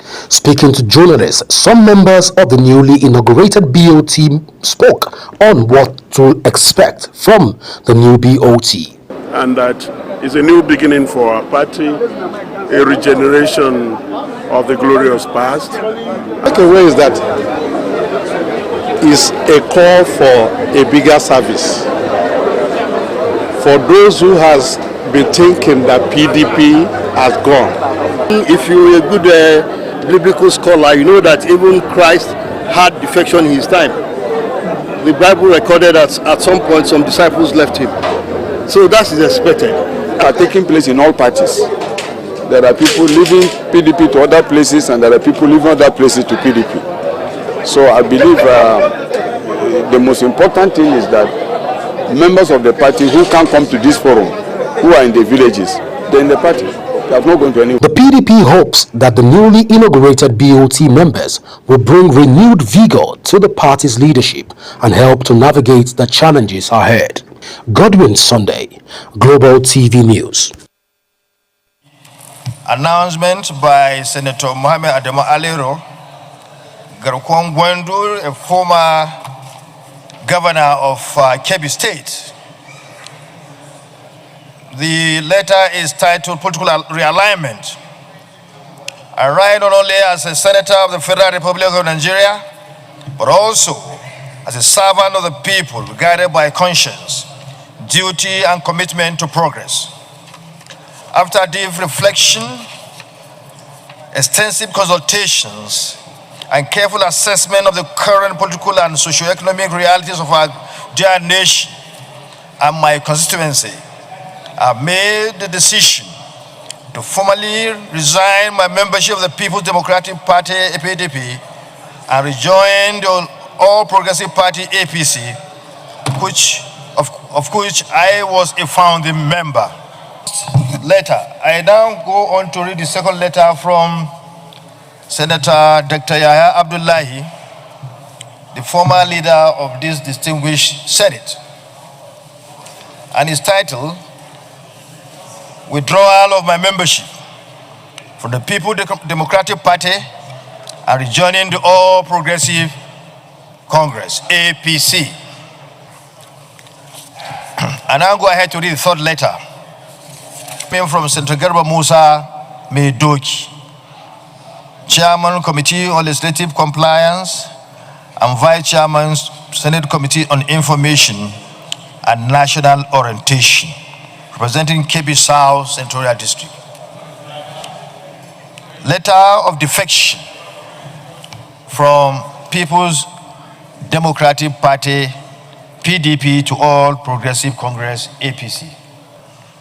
I'm writing to inform Your Excellency, the President of the Senate, and my distinguished colleagues of my defection from the People's Democratic Party, PDP, and join the All Progressive Congress, APC.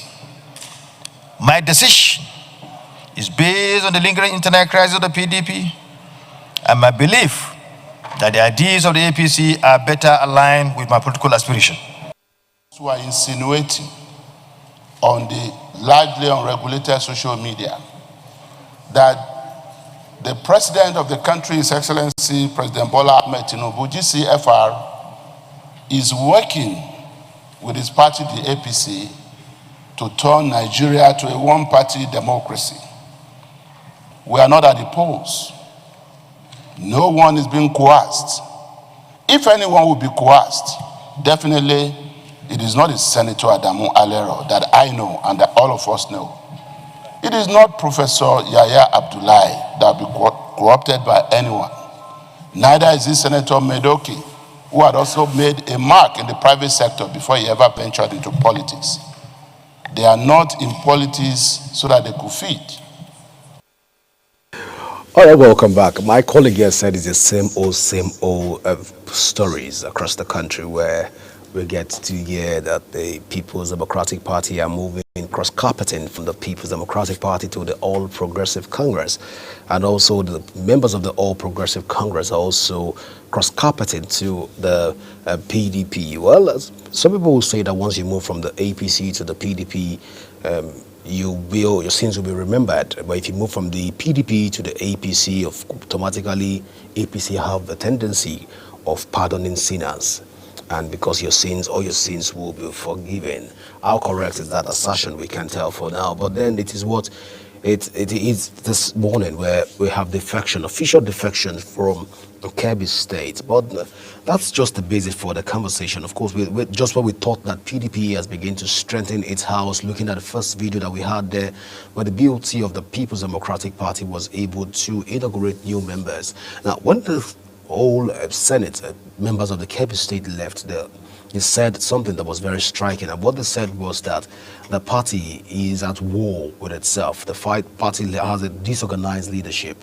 The party is not united. The united front, even for the party as such, the 3 senators from Kebbi had to leave. But then we have seen, proud to their defection yesterday, official defection of the Nigerian Senate, although we had their meeting led by Ganduje to go and meet the president prior to yesterday, but it was just on a speculation that they will move, they will not move. But yesterday they've officially tendered their letter to the Senate saying that they moved from Party A to from the All Progressive, from the People's Democratic Party to the PDP. Now, in this stance, it's not a case where PDP we say that PDP leadership, there's a leadership tussle in the People's Democratic Party. Why will I say this? Because we saw that PDP has inaugurated a new board member and board of trustees, and nobody have come out to unilaterally fault the board of trustees or say that the board of trustees is not recognized by the party, or members of the board of trustees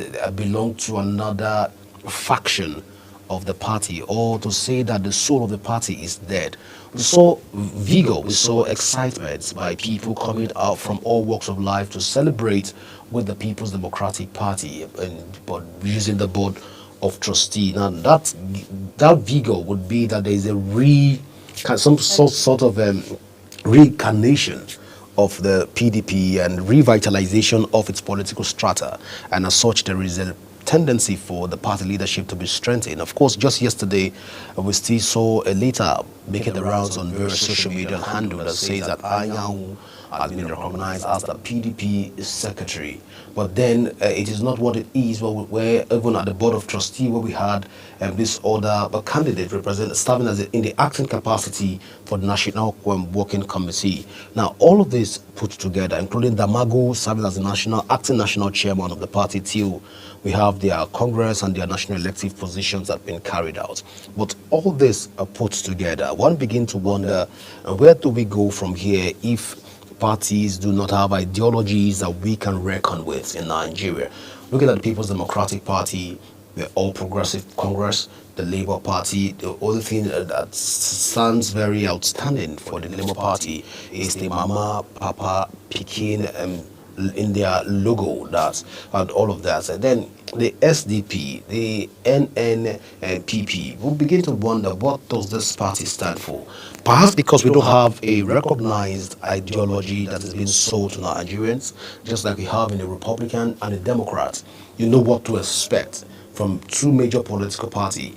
But right now, because if you know what to expect from two major political parties, you won't say that cross-carpeting has become the norm of the day. If for example, you stand for discipline and you upheld discipline at its peak, then you see another party that celebrates indiscipline, for example. So we're not seeing any party that recognizes discipline and indiscipline. So if your stand is discipline, the other party's stand is indiscipline. So in that particular stance, when we look at it critically, we'll now begin to say, how can a disciplined person that have represented discipline and stood for disciplinary actions move from discipline to non-discipline? Or if somebody from non-discipline decided to move from non-discipline, which he has enjoyed as a tenant for his democratic ideologies, now move from party of indiscipline to a party of discipline.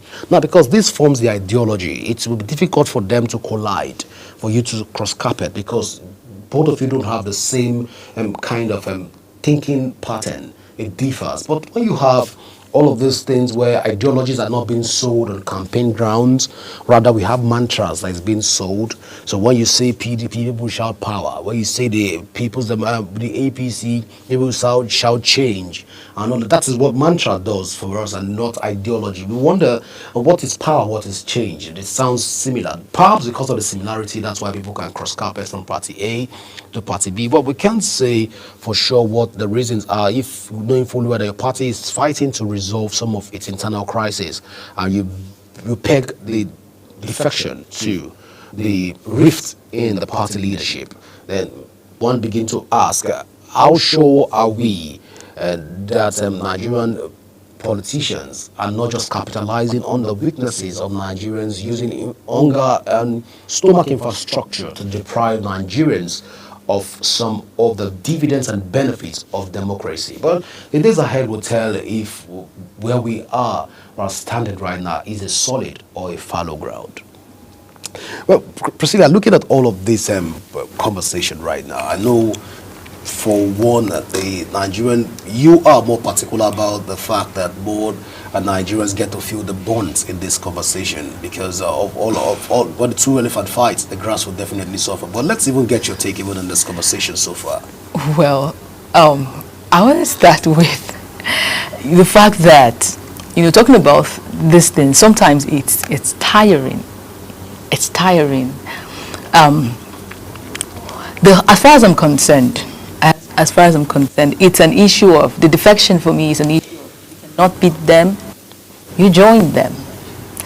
Because it looks like one party, the moment a party is at the helm of affairs, they are in control, they are representing large, majority of the Nigerians in the Senate House there. It looks like they are in authority, and the other party automatically, seems or begins to feel like their voices are not, being heard enough. And what happens, or what begins to play out, is that they begin to move from their party to the party that has the voice. So that is how it has been over and over again, in this country. So it is a matter, it's an issue right now of if you cannot beat them, you join them. Our democracy at this point, you can't, like you said, what these two parties represent are similar. Today you see person A in this party, the next year he's in the other party. So what is, like, it doesn't make any sense? For me, it doesn't make any sense. So our political parties, or our political structure, whatever it is you want to call it, is at that stage where you look and there is practically nothing you can do, because those guys, the big guys at the helm of affairs there, are the ones deciding, how it should be. So it shouldn't come as a shock or surprise when you hear people are moving from party A to party B, because we are not ready. I don't think we are ready in this country for democracy. We are not ready until we begin to define parties by, the change they have been able to impute. It's not just enough bearing the name or having the slogan change. What have you changed? What have you changed? Until we're able to trace all of these changes, until we're able to, spell it out so that everyone, even the blind, can see. That is when I will beat my chest and say, we have a democracy, we have political parties in this part of the world. But as far as I'm concerned, I don't see political parties. I just see different human beings, coming together, seeking for power. And when one person that has the power is up there, the other person goes there to join him, and like that. So it's association of friends. Exactly, that's the word. Association of friends. That's what we have out there. That is why today they are friends, tomorrow they seem like they are fighting each other, and at the end of the day, the masses are the ones that get to tear themselves apart because of these guys up there. They are friends, and that is what they are. That is why they can go, they live here tomorrow, today they are, together. So we are praying, we hope that someday what democracy fully represents, we will keep talking until that day comes. But for now, we're not there yet. Well, one would say that Priscilla is a typical Nigerian. And when something goes the wrong way, we say we should go back to a creator and begin to talk about raising altars and prayer. That is not my point. I'm not saying pray, because prayer without action can never do anything. But when you don't have the power to do what it takes, okay, I don't want to bring in the issue. You command the day. No. Like I don't want to mention the issue of the likes of BDM, Shore, all of the activists that are coming to talk about those things they do not like. And before you know, they start to dent them with their past. So in my mind, I'm wondering, okay, we want a change. When do we move from the current situation and face it? We always want to take us back. When somebody comes and demands change, you now try to dent their image and say, you have done this 19 years ago, you have done this 20 years ago, and you shift from the topic of discussion. So how can we see the change we're, talking about? And funny enough, they get to, carry the youth along with this narrative. They spread it far across, and everybody rolls with it. We shift from the topic of discussion, and we begin to discuss our personal lives. Well, speaking of Showry, there was this report yesterday where David Onday, the investigative journalist, one of our colleagues that is currently outside the country, he wrote something on his X handle where he said that Showry is working, is being sponsored by the US and other foreign bodies in order to support President Bola Tinubu and also destabilize the democratic systems in Nigeria. And he mentioned quite a few organizations like like Bill Gates Foundation, the Gates Foundation. He mentioned the MacArthur Foundation, and he mentioned some other things. Of course, these are some of the financiers of Sahara group, and it said that these guys are paying Sowore to destabilize the democracy. But how true is that assertion? One cannot even tell. But when you now made mention of the fact that a lot of Nigerian youths are being also attacked with their past and also being tried to bully them into all of these narratives that tends to dent their reputation when you want to even speak out for the people. Well, it's a sad one. But speaking about the narrative, that's where our next conversation will be this morning, as we'll be talking to a cybersecurity expert in the person of Emmanuel Otibe just after this break, and we'll be talking about the Cybersecurity Act, how to navigate the cyberspace for the Nigerian digital space for our own advantage using our Cybersecurity Act, and trying to find out some of the lacunas that has tend to characterize the Nigerian cyberspace. Please stay with us after this break as we'll talk with Emmanuel Otibe after this break. Please go nowhere.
Global Morning is your top morning show here on Global Television. We bring you fresh news updates daily while delving into a variety of current affairs and topics. A Global Morning aims to deliver newspaper reviews and latest news with experts on key global issues, And at the same time, keeping you well informed about important events, both national and internationals.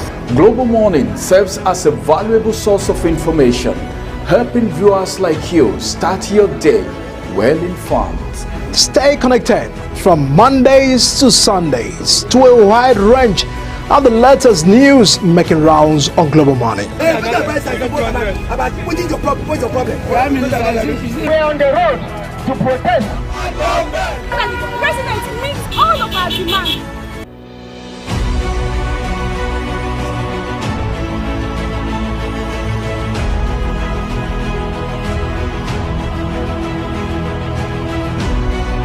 This is Global Morning.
All right, welcome back. We've been joined by Emmanuel Utibe, who will be talking to us from the cybersecurity angle. Well, good morning, Emmanuel Utibe, and thank you for joining us this morning. Good morning, Mr. Godwin Sunday. I'm happy to join this morning. All right, so Emmanuel, let's begin the conversation first by first looking at this whole cyber digital space in Nigeria. What we'll begin to ask as a cybersecurity expert, how safe is the cyber space of Nigeria right now? Okay, good morning, my people. Good morning, everybody. Okay, quick to your question. You say how safe? The cyber space is not totally safe. So let's say 70% of cybersecurity have put in the effort to make sure that the cybersecurity space are safe. But unfortunately, a lot of people don't really know how to protect their system from these hackers. So at least so far so good. We can say without no doubt that 70% of the cyberspace are safe. You're saying that the cybersecurity space is very safe, but then we have a situation where we have more cyberbullying right now in the country than what it used to be prior to this time. And of course, the Cybercrime Act has also come out. But before we talk about the Cybercrime Act and how it affects some of these happenings around, so, Emmanuel, how do we combat bullying, cyberbullying in the country right now, knowing that at this point people can delve and barge into your inbox and begin to talk to you and try to cajole you, and a lot of people get defrauded in all of this situation. But how do we combat cyberbullying in the country? Please help me off this, please. So thank. In fact, that question is very powerful because the truth is that a lot of Nigerians don't even understand that they will have a cyber crime act in Nigeria. Yeah, so it make people become more ignorant of their rights. Now that is why we have a lot of bullying in Nigeria. So under the Cyber Crime Act, Section 2022, so 15. So there's a provision that has been written for our protection towards protecting our identity. Now, for example, now you talk about the cyberbullying. For example, now, so a lot of people get bullied online because they don't understand the penalties that come with it. So imagine if they understand that bullying people online can attract them 15 years in prison or 10 years fine, 10 years million, 10 million fine. I think and I believe it will minimize. But because these laws that has been created have not been communicated to people understanding, and that's why it seems as if people don't do things as though or as if there's no law.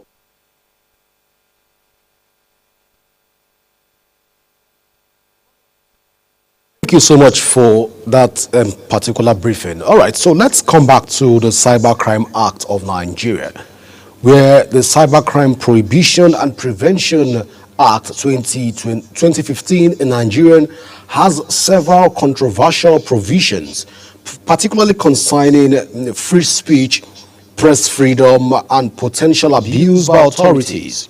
Well, here are some of the areas of concern for us. Now, the first here is on criminalization of cyber stalking in the country. That's based on Section 24 of that particular section of that act.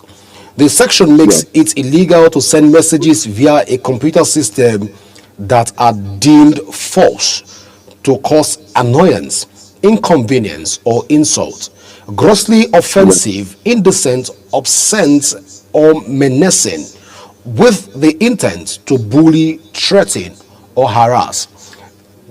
Emmanuel Utibe, I asked those two questions in order to bring us to this part of the Section 24 of the Cybercrime Act of Nigeria, where we have a situation right now where people enter your inbox without your permission, and they sell to you phishing websites that you click, and it takes you to your account, and all your accounts, all the money in your account, all your funds that you've worked for years, all of them would disappear. Sometimes they they cajole you into clicking links. Sometimes they inbox you into wanting to buy a product. But all of this, we've not seen cybersecurity experts in Nigeria speak up against these irregularities or profile solutions in this regard when it has to do with this level of cyberbullying, of sending messages to people's inbox or invading their privacy. I'm curious at this point, Emmanuel, since cybersecurities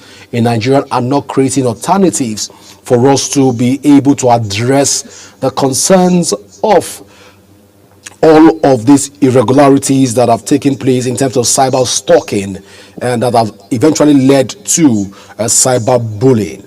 In such a situation as this, should we begin to say that the Nigerian cybersecurity experts should be held responsible for this negligence in not creating enough awareness when it has to do with cyber stalking and cyberbullying? Okay, that's a good question. I will not say the cybersecurity should be held responsible for it. What I would say, Nigerians totally should be held responsible for it. Reason because for those who are cyber securities, they have tried their possible best to communicate this message. That's why we create institution. That's why we create academy. We create avenue for people to come in and learn. But you know, our normal Nigeria will say, I don't get time, or I'm that busy, or until when they become victim of these circumstances, you see them taking responsibility to learn one or two things online. But when you come to think about it, everybody that use that use phone, that use computer, that use laptop should be able to understand the cyber crime space and how it works. Because you see, we talk about the cyber talking and the cyber bullying now we just spoke about now. If as a cyber security, I'm unable to communicate these laws, this provision to people, to let them understand that there are penalties to whatever they do, I think and I believe they will do well. They will really do well because they know that whatever they do on the online space attract to them penalties. But you know, our normal Nigeria will feel, this thing doesn't concern them. Until when they become a victim to it, to that circumstance, you feel them looking for what to do, what not to do. You see them calling us as cyber security, please, my bank account has been hacked. Even me myself, I'm a victim too. And you know, guess what? No matter how secured your account is, you need to keep changing your password. You need to keep changing everything concerning your online space so that all these hackers will not hack into your account, because every day they are making you choose to hack people strong password. And that's why I said earlier, if we were able to arrest one of them and make one of them as a scapegoat and make it publicly, I believe and I think the cyber crime will reduce totally. But because we arrest these people and we will bring them publicly to let the world know that such thing happen, and if this thing is being repeated again, then they'll be accounted for. Mr. Emmanuel Otibe, I think I have a question here. Okay. We often hear the phrase, ignorance is not an excuse to the law. And we know the cyberspace is predominantly occupied by young Nigerians. Yeah. So what do you think, or what is your advice to the government bodies to sensitize those that use this cyberspace, especially with the fact that they are not educated on all of these acts and laws, especially in secondary schools and all of that. So what is your advice so that at the end of the day we can curb the menace that is going on in the cyberspace, where you see cyberbullying and the likes of it? What is your advice to our government? Okay, thank you so much. I've said it several times on maybe on this platform or another platform. what Nigeria government need is we need a strong institution for cyber security experts. We want an institution that everybody can be one with one voice, so that we can walk into the government office and say, please, we need a body, so that all of us can come together to talk as a one body. So now my advice is this: now now we have a lot of cyber crime that's happening around the world, but it seems as if Nigeria own is should I call it dominating, or I don't know what else to say it. But the key thing here is that we need to come up with educational platform where cybersecurity experts will be on that platform to keep educating Nigerians and keep because we have schools that people go and study cybersecurity, but they're expensive. The question is, how many people can afford going to that school to learn how to become a cybersecurity or how to use these tools for their benefits? So, but without that, we need to also create a platform where people can have free access to this education, to this practical education, not just me going online and googling what I need to learn about cybersecurity. We need practical teaching on cybersecurity, whereby you sit down with your laptop and will tell you how this thing is being done, how you can sense phishing, how you can sense people try to invoice you or try to hack your account. We'll teach you step by step practical ways in order to know that this how you can sense how cybercrime is being done. So we need that avenue, that opportunities where people can go into this government official and this official office or this school to learn this thing free of charge, so that we can all come into space. That's the truth. If not, we don't be playing with our brain, psychologists. Emmanuel, so how practical is it for us to say right now that, because the section 24 of the Cyber Crime Act, which is a bit controversial right now, it says that the section makes it illegal to send messages via a computer system that are deemed to be false, yes, to cause annoyance, inconvenience, or insult, grossly offensive, indecent, obscene, or menacing, with the intent to bully, threaten, or harass. Now, looking at this section again, now this is a section that struck out for us, and we're bringing in a cybersecurity expert to help us even give us probably an X-raying of this particular section. Now, how practical is it for us to come to say that this section, which is if I send a message to you and it is false, how practical is it for Nigerian government to be able to enforce the sanction of all of this? Or is it just another act that is being created by political actors within the legislative sector to serve as a very gorgeous metaphors and idioms, but added diluting the pictures created by these ambivalent messages? But in your own assessment, how practical is it for the implementation of all of this, even in the present day Nigeria? Okay, like I said something earlier before. I said if this punishment is being made available publicly. Hear me, I'm trying to find out from you. Yeah, please go ahead. So I said if this punishment or if these penalties are made publicly, it will make sense to Nigerians. Now, it seems as if we write this law, but it seems as if the law are not implemented. And that's why it's giving more effort to these cyber bullies to go into our... Even practical in Nigeria as it stands right now.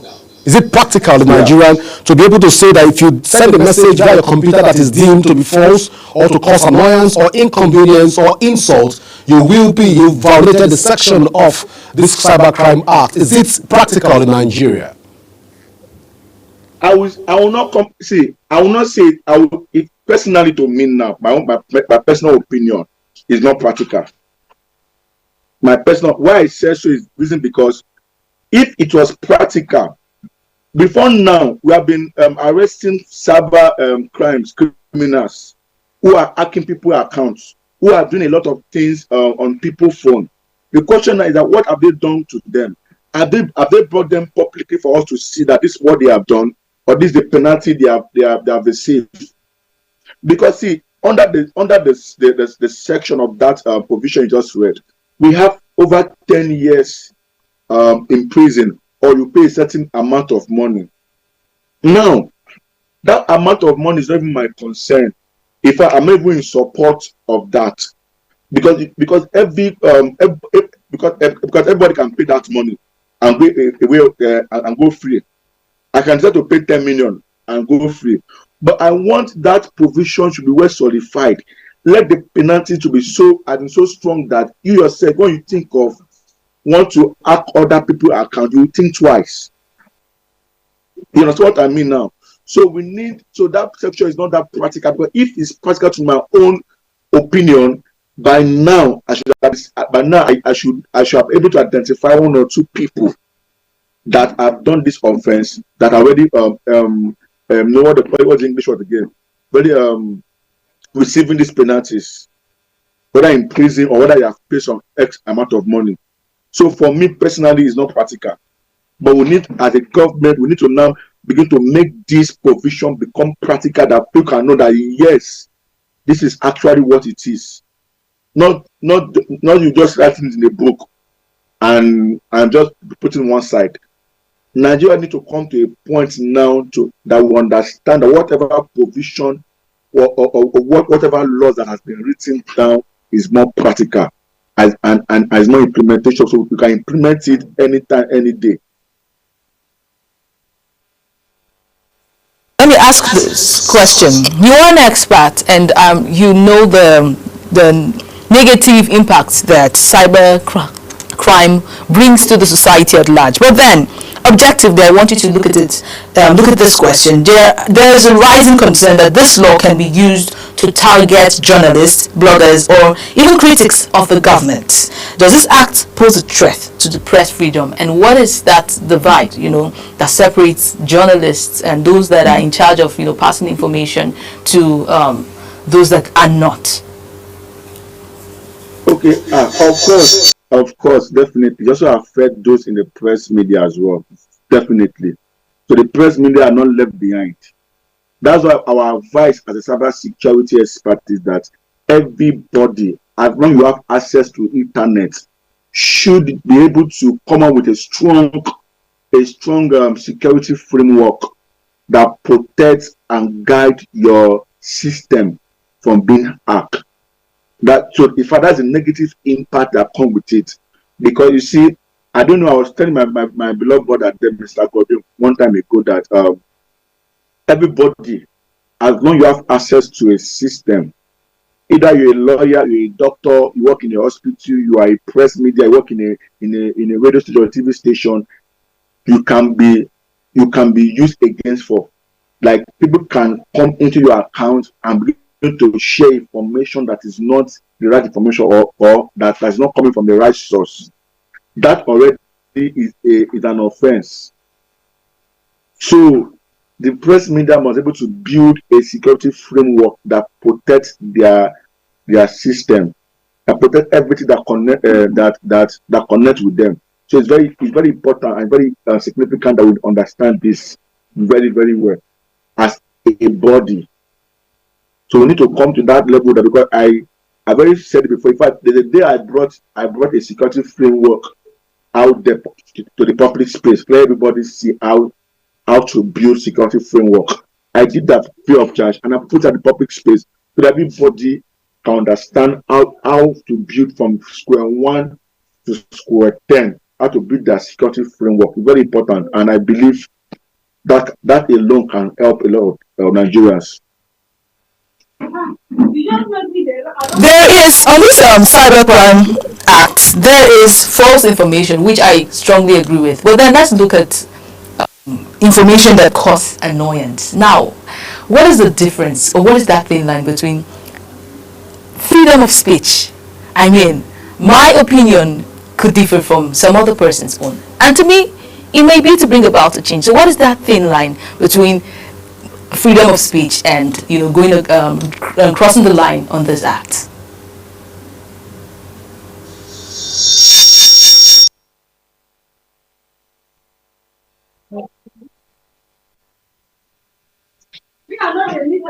Hello, can you hear me?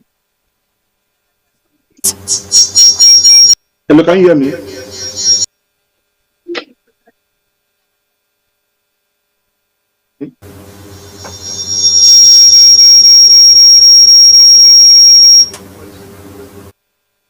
Are you there, Mr. Emmanuel?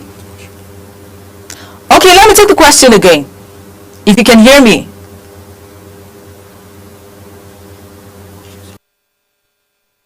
So I said, what is that thin line? I understand the fact that false information is dangerous and it has, negative impacts to the society at large. But then, what is the thin line between freedom of speech and from the act here that says speeches that cause annoyance? What is that thin line? How can Nigerians express themselves? Of course, there is freedom of speech. So how do we draw the line, please? Okay, that's a wonderful question. I love this question more. Yeah, the fact that we have the right to speak, or we have freedom of speech. The thin line here is that when you start speaking offensively that it affects the other person, is an offense. The fact that I have freedom of speech to say whatever I want to say does not give me that right to come fight against Nigeria, for example. That alone is an offense. So I should be able to speak within my own rights that doesn't create any offense to you. I don't know if you understand what I mean. So that's a thin line. So can I cut you there a bit, please?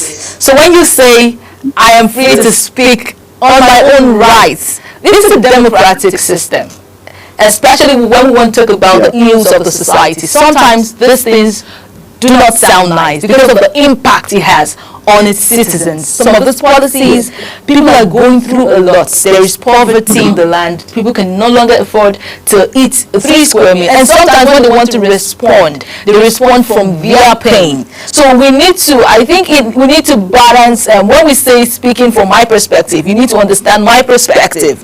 How this thing is hurting me, where I'm speaking from. Am I speaking from pain? Because most of the people you see coming out online to cry, especially I'm speaking on the grounds of, addressing government policies and speaking to the governments with the democratic system that we operate by. That is the angle I'm coming from, please. So I want you to address it from that angle. Okay, fine. Yes, according to the law, we have the right to speak. We have that right for freedom of speech. And according to the law, we also have the right to protest too. Like you can see, we have a lot of protesters everywhere. So the protesters are trying to demonstrate how they feel. So they have the freedom of speech that is back up from the art constitution that's supporting them towards this towards them speaking their mind. But the thin line is this: we should not speak something that will land us into trouble or can be offensive. Is very key, because the fact that we want to pour out our hearts, like you said about the government now, I can come out and speak my mind. This is how I'm feeling. The country is not good. What I'm supposed to enjoy in this country, I'm not enjoying it. I can be going through this route. But if I step out of my boundaries to abuse the president, for example, that's offensive. I can be arrested for that. Even though, yes, I have that freedom to speak what I want to speak, the body that guide the presidential candidate will come from me. That's what I'm trying to say here. And that also is similar to cyber security. The fact you have access into my system does not give it the fact to come in and begin to copy things that you're not meant to be copy that you're not meant to do at the first place. So that means now you are I gave you a freedom, I give you my freedom of right to come into my space to do something, and you are doing something overboard. You are passing your boundaries. That's an offense. That's the thing I'm trying to talk here, communicate to you here.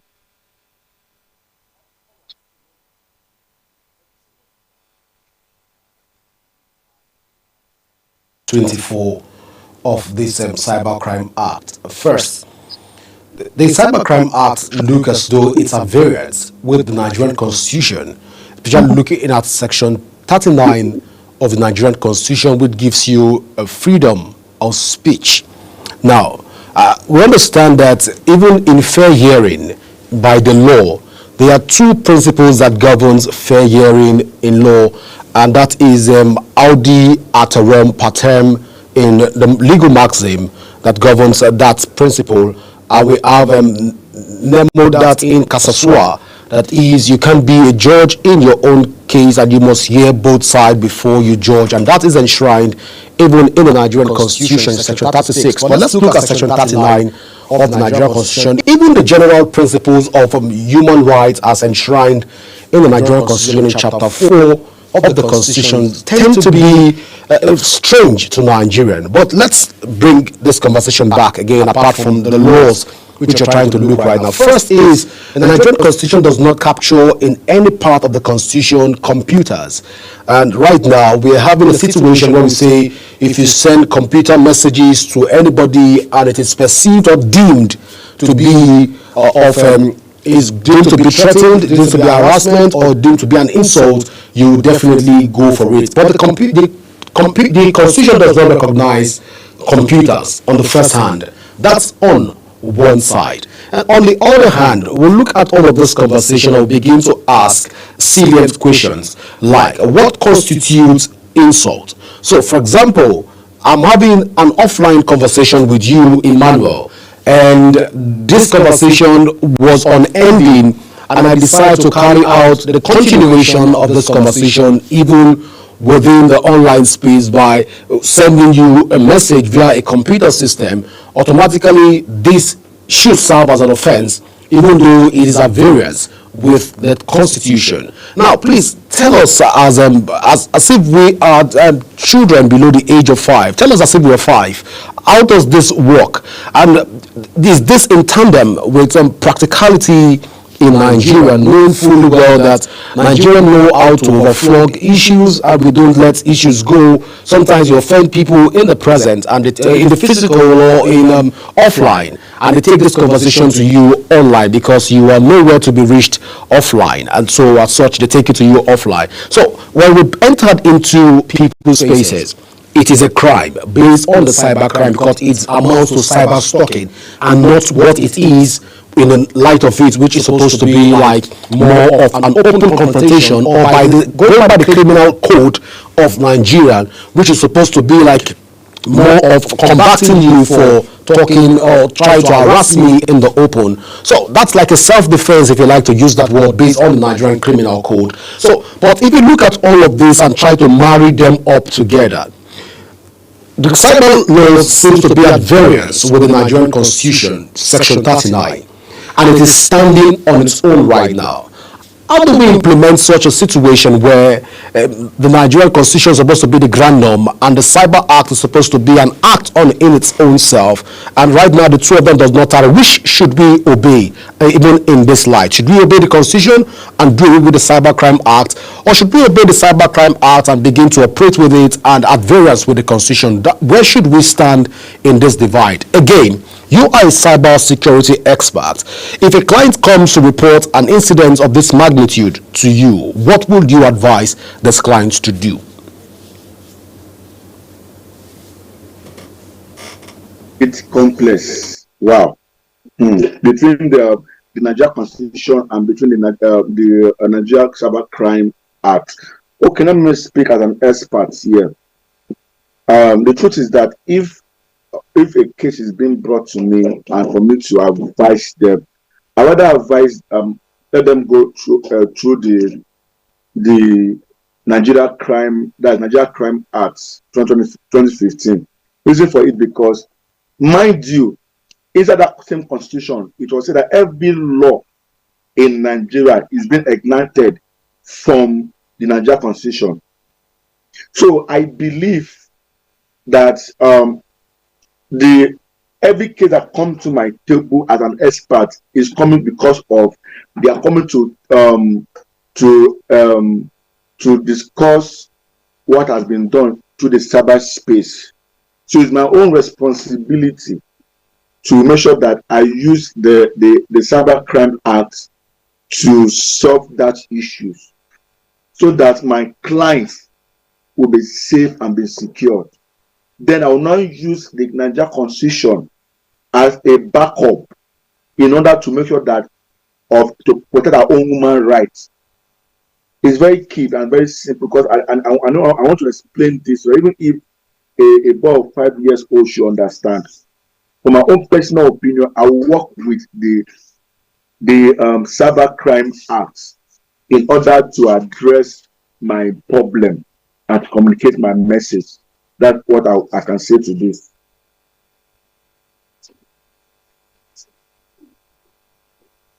Navigating the very tough situation he just painted. Well, Emmanuel is an expert, of course. We can't take that away from him. That's his own expert opinion from that angle. But I want to say thank you so much, Emmanuel, for being a part of Global Morning this morning. Thank you so much. Our viewers, let's return back to the studio and try to look again at this issue. Now, we painted a scenario to Emmanuel where we said if an incident happened offline and we tend to, I don't want to confront you because there's this thing called respect in Nigeria, especially if you're coming from the western part of Nigeria. As a younger person, you don't confront an elderly person to challenge them about some certain issues. And now, because these elders might perceive it to be some sort of an insult. There's a difference between O and E and some other things. You don't talk to an elderly person using any of these vowels. You're careful with some of these vowels because if you go the O, if you go the E, it might just be some form of insult when you're coming from this O from the western part of Nigeria. I don't know for other part of Nigeria, but I can say authoritatively from the western part of Nigeria. If we have such a scenario and you decide to want to air your grievances behind the keypad, and you go to the computer and decide to type all of these messages out to send to an elderly person and tell the person, hey, what you did to me, I didn't like it. This right now, what happened was an offline conversation. You are now online trying to address those issues. By the act, the controversy in that section makes it look like when you do that becomes like an harassment. That becomes like you are trying to cyber stalk that person, and you try to also by extension bully the person. And so that's where the act captures all of those cyber stalking procedures from. So one begins to ask salient questions at this point. If I have an offline confrontation with a person, which a fiduciary relationship has been established, that both of us are either friends or both of us are fall under this category, and I do any of the above as listed in that section, which is part of which is the fact that I do what I say can cause the person to be annoyed. Like you said, because anything you say that is deemed to be annoyance. That's what I'm asking from a cyber perspective, cyber security expert. If I say something that is annoying, if I say something that makes you, that inconveniences you, if I say something or I insult you by right, or something that is grossly offensive, I say it online, then automatically that will amount to me harassing you, and by so doing it can be tagged or taxonomized to be cyber stalking, and of course I will have to face the penalty. So are we supposed to be some form of quiet people online and be outspoken offline?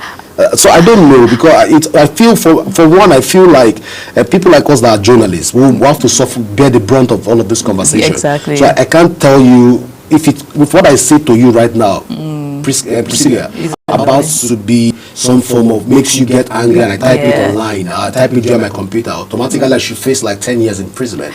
That's quite interesting. Well, I think it excludes to an extent journalists, but then overall, in my opinion, I think this act is targeted to young people. Like I said earlier in the conversation, that the young people are mostly the ones that engage or that use the internet actively. I think Nigeria is such a cultural, highly cultural place. Respect, the demand to respect from younger ones, and somehow maybe this elders up there, see so much abuse, going on with our keypads, and they feel, okay, it's important to curtail, the minutes before it gets to another point. But at the end of the day, too, we have to always understand, as speaking to, those at the helm of affairs that bring up all of these policies, we need to understand that generations are different. Yes, you cannot suppress a generation. The only thing you need to do is hear them.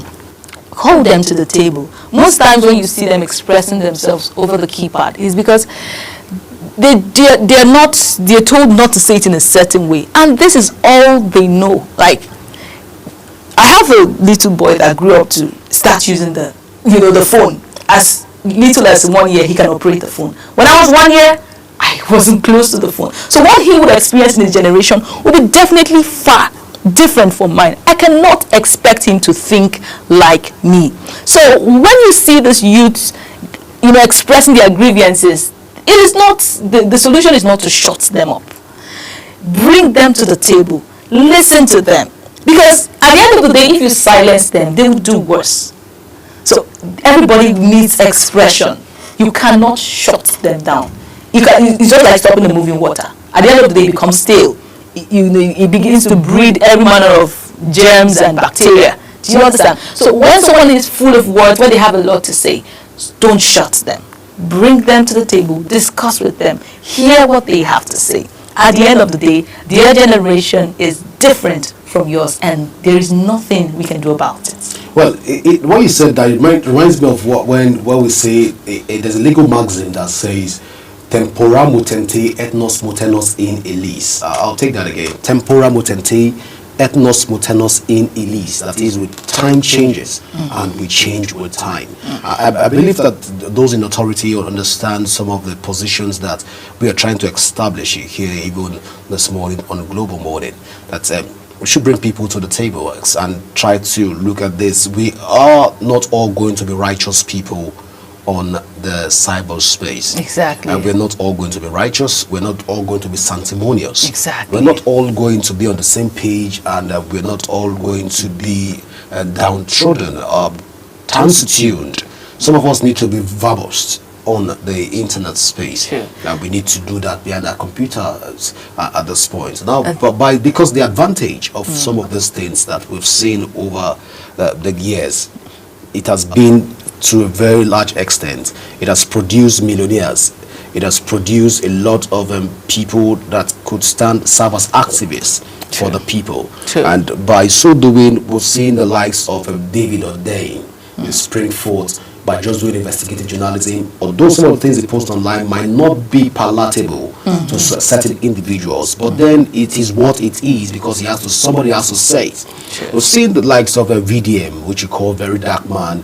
He has to say some things that are not very palatable. We saw him being picked up the other day by the Economic and Financial Crimes Commission, and he was later released on administrative bail. But all of this stuff, if we try to codify them within the criminal ambience, or the criminal act, and also the cyber crime act, or all of those acts, we might in the nearest future be creating a situation where we have a country where nobody can talk on the online space, and information is being gauged. And once that information is being gauged, information begins to steal. Once information begins to steal, it's of no use, because other countries have gone past this. Little wonders why a lot of families that have herbs in the country that are into traditional herbs, practitioners, and they know a lot of secrets to herbs that can help revolutionize the Nigerian medical space, cannot come out to speak, because when you come out and you tell people, I am a herbalist, the perception is that you're a traditionalist, you are a voodooist, you are a person that do go into diabolic means, and you are all of these because of the perception. I think at this point we should begin to look at it and begin to look at what China is doing and what American is doing. Right now, you won't believe that China is sending Nigeria bitter leaf back to us, and we begin to buy it as tea. So it's quite interesting. So some of the dongoyaro we have here in Nigeria that we don't even explore. Other countries, they explore it twice than what we do here. So I think we should begin to speak up and just create the right framework for us to speak and speak effectively and articulately. Yes. I'm not an article fan, but articulately. Very, very, very important. Yeah, very important. As much as we want to brutalize, we want to speak every ill about social media, like you said, it has helped a lot of people. It's such a leveler. There are people that have made millions from this space. You understand? I understand that some people take it to the extreme, but totally shutting everyone up is not the way forward. There has to be a better way to tackle this menace. And this is the right time to say thank you so much for being a part of the show. Even right now, we want to especially appreciate you for staying with us from 7 a.m. till this time of the day. We don't take it for granted, and we say thank you so much for being with us. Myself and my colleague here really appreciate you for your time, and we hope we've made it worth the while, because we've brought you a lot of segments even on this show today. Well, Priscilla, any last word before we go? Well, we've said it all. All I can say is go ahead, live beautifully, have an amazing day ahead. And from both of us here in the studio, it is bye for now.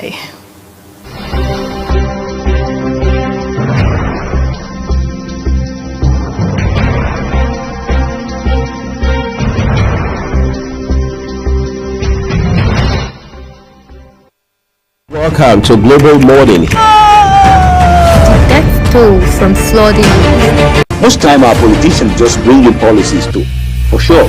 If you don't say we have several more stories. The legislature was carefully crafted to 22.2% inflation rates as of April this year. What does that say about where we are as a country? I think Nigeria has resorted to being resilient. Before you call the police station, before they even leave, they take permission from I don't think there's really anything on ground to improve. The struggle as a strike. The Minister of Education volunteered and said, give me 2 weeks. It was a life. The president never gave me any deadline.